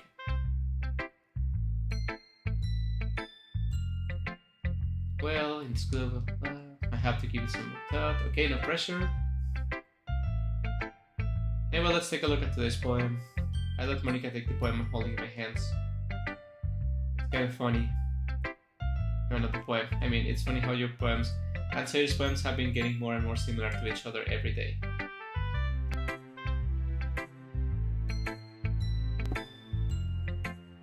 I'm surprised you didn't sing with her. Then again, you've been spending a lot of time together lately, haven't you? I guess you could say that. Although we kind of grew up as best friends, I have been seeing as much of her this past year. But since I joined the club, we've been spending a lot of time together again. That reminds me about how Sayori's been a little bit off today. Did she tell you something? Well, Mark, you haven't been flirting with her, have you? Of course not. I've been telling her like I always do. Alright, just making sure. I know how much you care about her. It would be terrible if something bad happened to her, so keep an eye on her. Naya has been acting so much happier ever since you joined the club. What could happen all of a sudden? Well, never mind.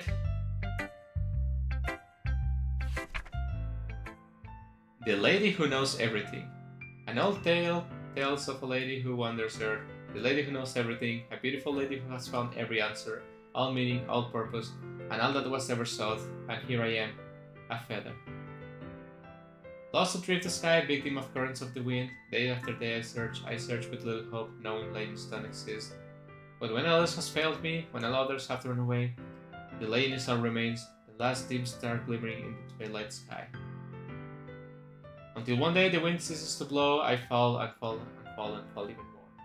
Gentle as a feather, a dry quill expressionless. But a hand catches me between the thumb and forefinger, the hand of a beautiful lady. I look at her eyes and find no end to her gaze. The lady who knows everything knows what I'm thinking. Before I can speak, she responds in a hollow voice. I have found every answer, all of which amount to nothing. There is no meaning, there is no purpose, and we seek only the impossible. I'm not your legend does not exist. And with a breath, she blows me back afloat, and I pick up the gust of wind.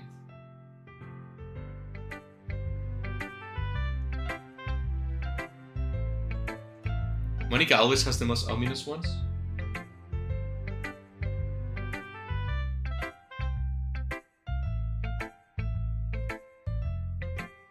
Yes, without the answers, will be the world starts to lose its meaning.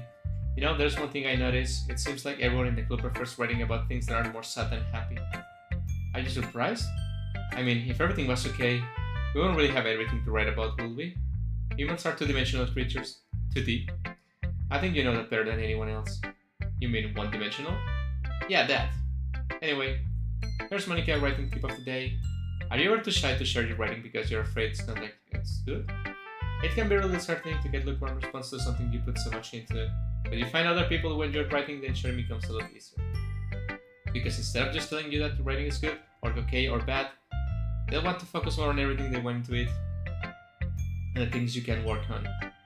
It's much more encouraging that way, and will make you want to continue improving. It's almost like having your own little literature club, don't you think? Same thing with we can make the Doki game dev club, maybe? That's my advice for today. Thanks for listening.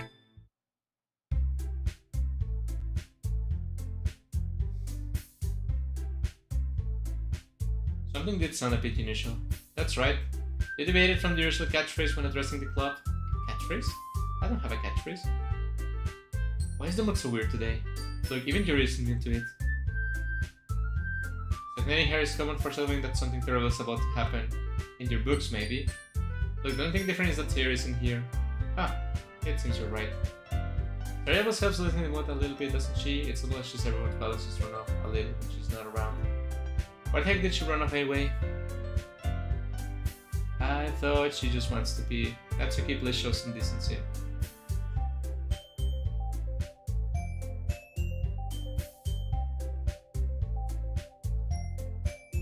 Here's the file to stop considering my friendship with Theory.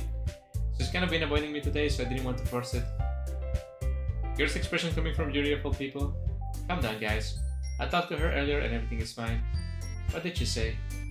Anyway, we need to figure out the rest of the festival preparations, so let's decide what everyone will be doing this weekend. Natsuki will make cupcakes. Can you handle all that by yourself? Challenge accepted. I'm going to be printing and assembling all the poetry pamphlets. Sayori will be helping me design them. And as for Yuri can, guys, can you help me come up with something for Yuri? I'm useless. Relatable. No, that's not at all. You're the most talented person here, you know? I guess I gave enough credit, but all things are harder when she's not around.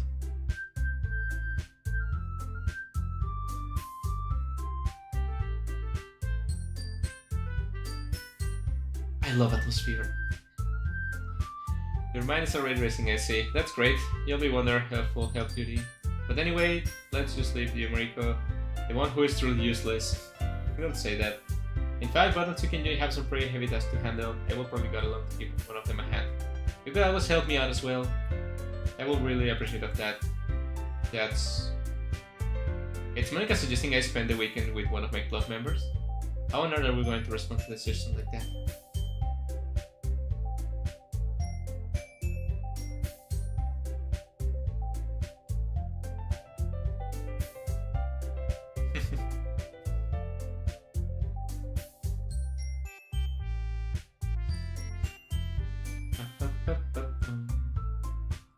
Let's settle down for a moment. In the end, I think it's Mariko to decide how to contribute. He hasn't really gotten the chance to spend any time with me yet, you know? So I'm sure he's interested in. You already just said, I'm surprised as well. Sorry. I would say though. Have you settled this already? Yeah.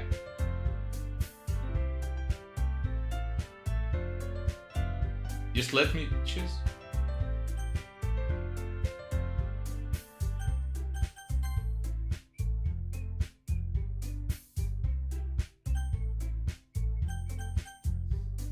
I guess I'm gonna choose Sayori, right?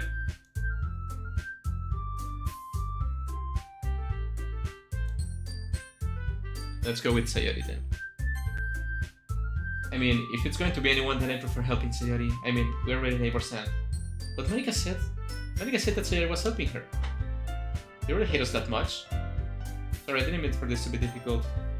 Damn it. Well, I will be helping Monica since Sayori is gonna be there too. I guess I should probably be helping Monica. Yeah, you pick me. Hold on a second. Yeah, Monica, you're the one who needs the least help at all. I agree with Natsuki. Not only is your work already most suitable for one person, but you already have Sayori as well. But Monica was the one who... That doesn't matter. You are the one who scared him into picking you in the first place. You're the club president, Monica. You're supposed to make responsible decisions for the club. I guess I can also choose Monica. Back, it sounds like you guys are the ones with ulterior motives. Excuse me? Otherwise, it wouldn't have been such a big deal in the first place. That's completely false, Monica. You have a lot of work to do, you know? You won't do as good of your job if you make us work alone, and maybe that's true. Think of the club, Monica. If we want our event to succeed, then we need to properly distribute our resources. I wonder how the game will handle the mouse pointer dragging, just forcing the selection of the choice. Yeah, that's what I've been thinking. It was so easy to program like a pointer that you could move with the right stick, but there's not one. I get it.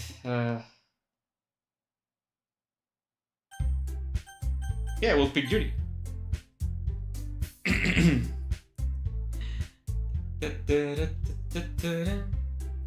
Yeah, I'm helping Yuri.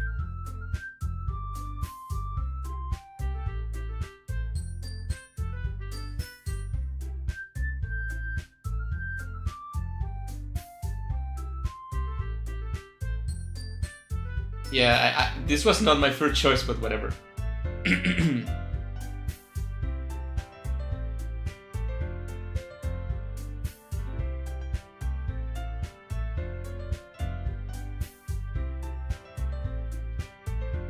Oh, that's so nice. I know what what the hell is happening with my voice. I told you guys I'm a little bit sick. I understand why people ship Yuri and Natsuki, but can they just be like good friends? Like really good friends?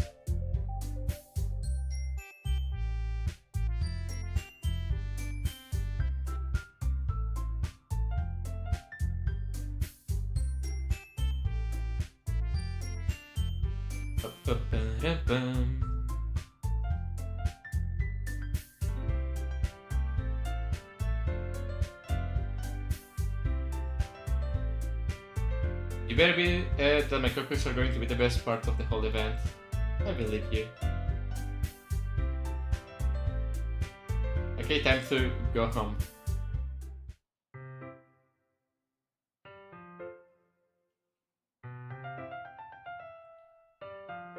Yeah, you can have my phone number. I never give my phone number to anyone, but you can have it.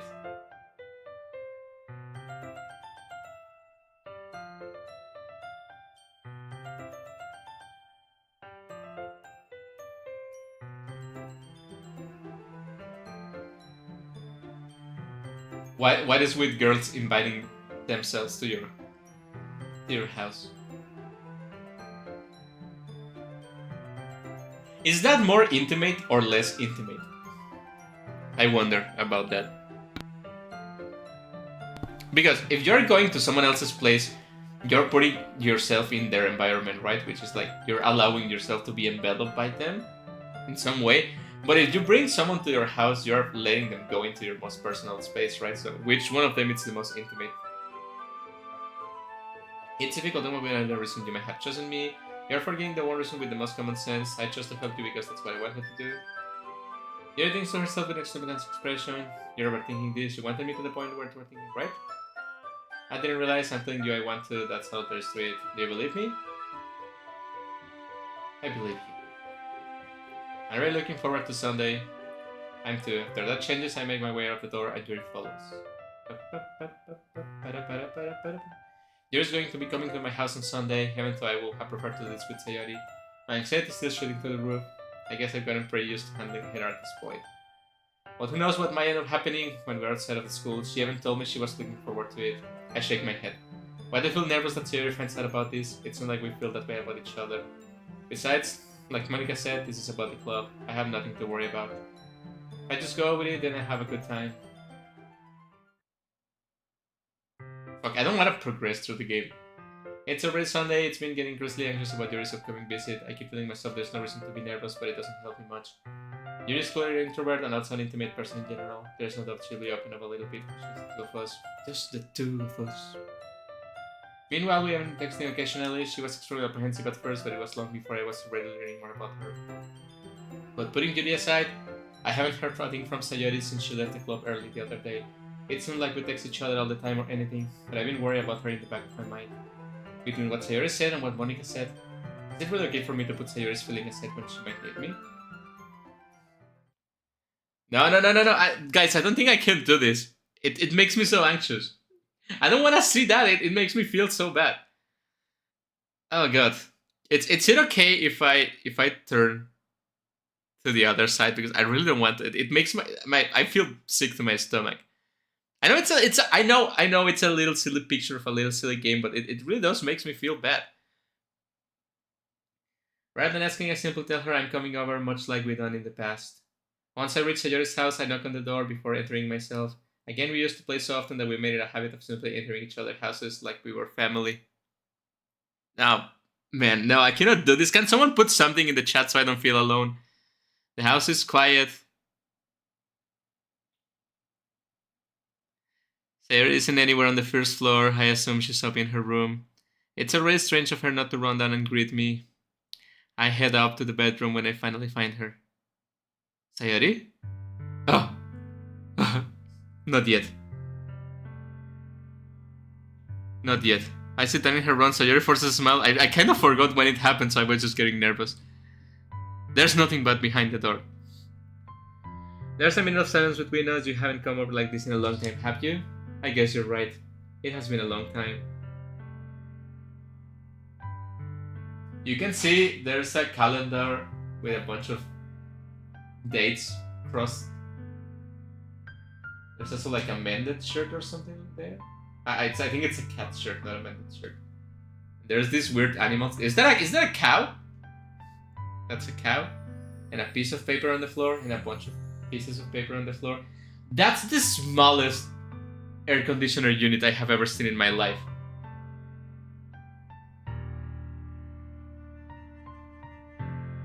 That's the fucking smallest. There's no way that size it's okay.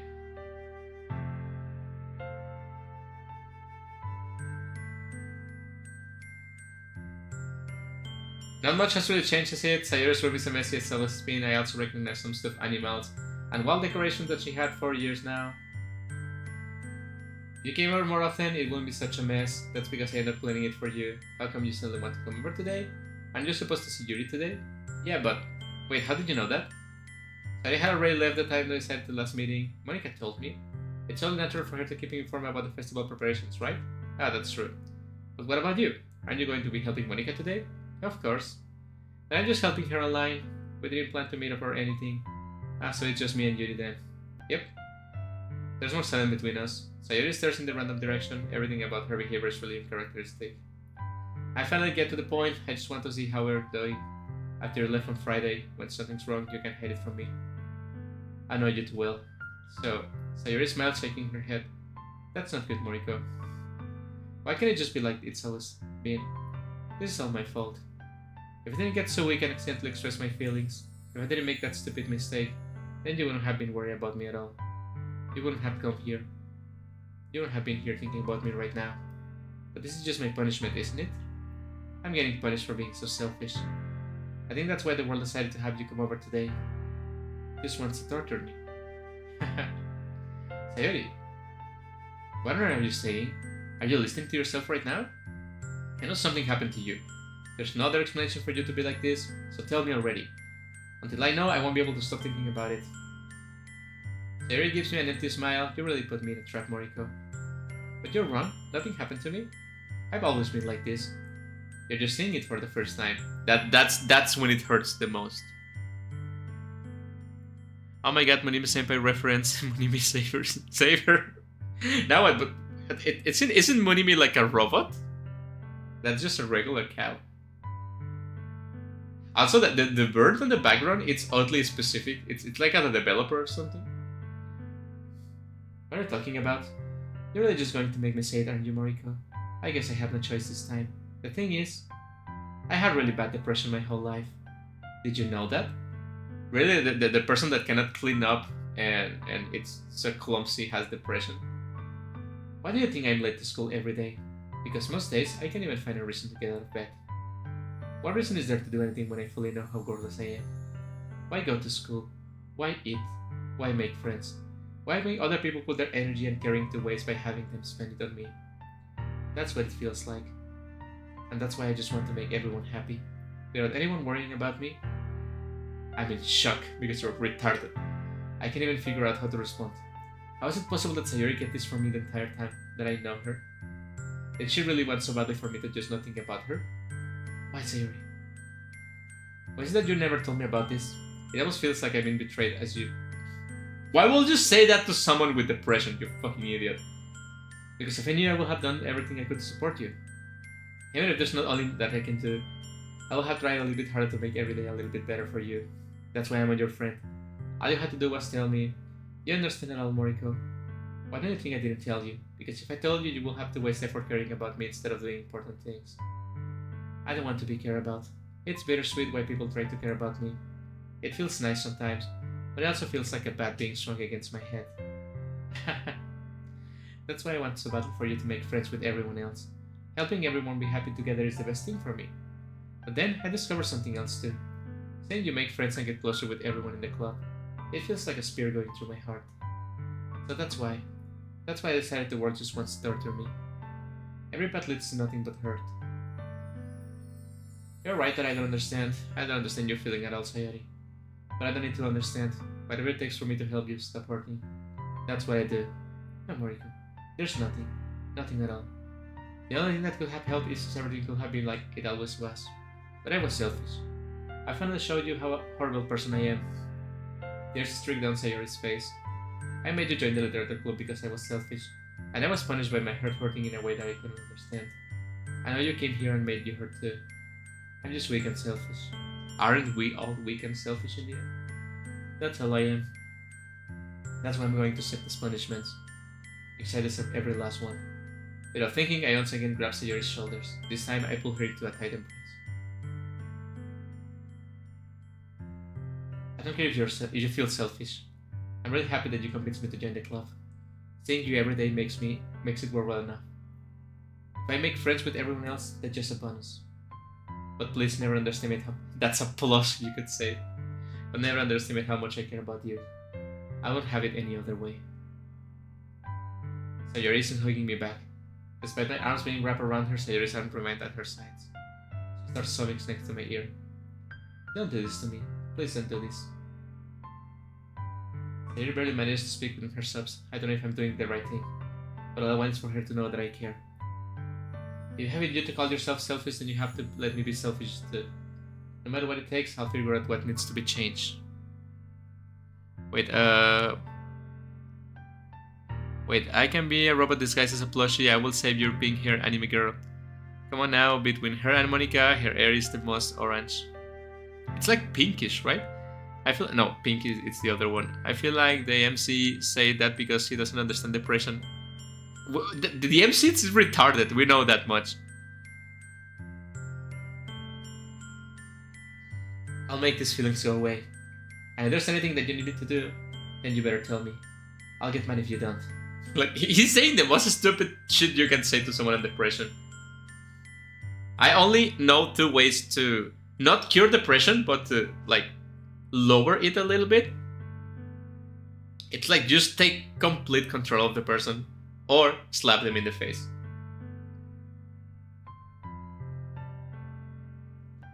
I don't know. Gently, Sayori finally puts her arms around me in return.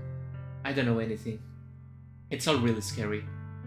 I don't understand any of my feelings, Mariko. That's why you need someone like me that knows everything, because you don't have to worry about not knowing anything. Since I know everything, you will be okay with me. The only time I'm not feeling nothing is when I'm feeling pain, but your hugs are so warm, and that's really scary too. I feel like that scene deserved a CG. As she does, I'll let her go as well. The festival is tomorrow, yeah. It's going to be fun, right? Yeah. How would you like for me to spend it out with you? It's what I want. I promise.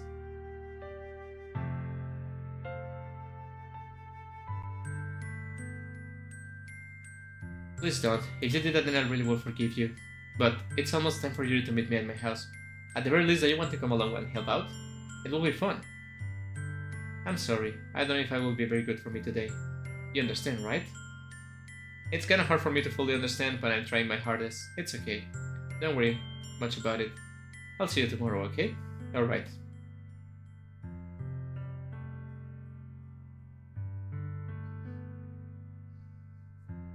I said goodbye to Sarah and exited her house. On the way home, I find myself still feeling uneasy, but it's hard for me to keep thinking about it when Yuri is about to come over too.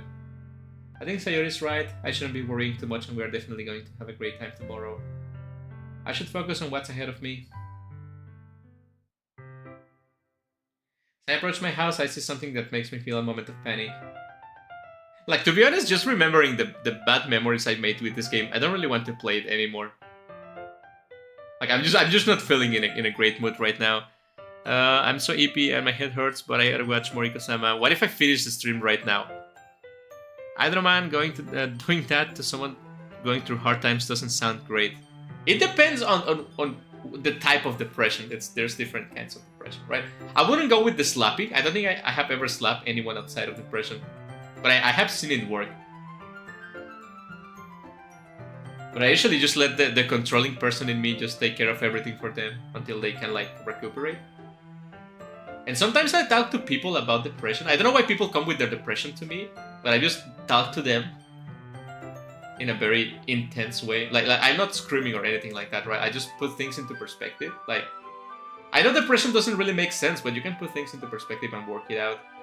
But that's the thing. If the person is so far gone, it doesn't matter what you do, it's not gonna work, right? And I see people trying to help other people in depression, and they just like, oh no, I fucked up, and it just made it worse. But like, you have to do something. Even if it fails, even if it makes it worse, you have to do something, because that person is so far gone, they cannot help themselves.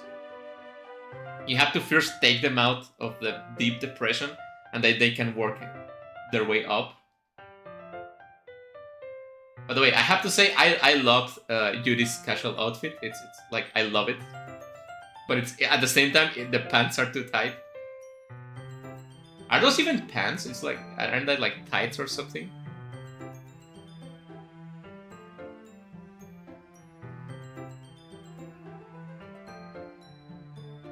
You know, I feel like I should change the title of this video to Doki Doki Part 1 and just finish the stream right now. I mean, it's been 3 hours. I need to go for lunch and probably play some indie games. And I already have the 700 subscribers I wanted from this stream, so 701 subscribers, so I'm safe, right? So yeah, I think I'm gonna leave it for today. I know this is called playing Doki Doki in one stream, but like, I didn't expect the depression to hit, like it's not depression, the sadness, the bad memories to hit so hard about this game.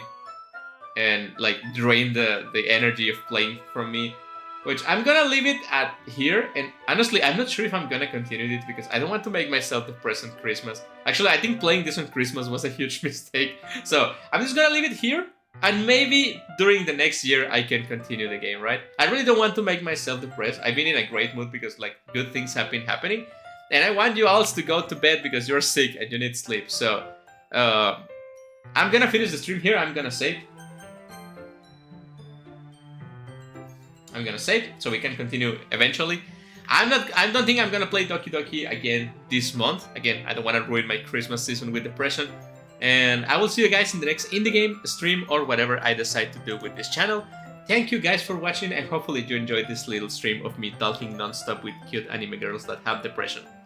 I will see you later.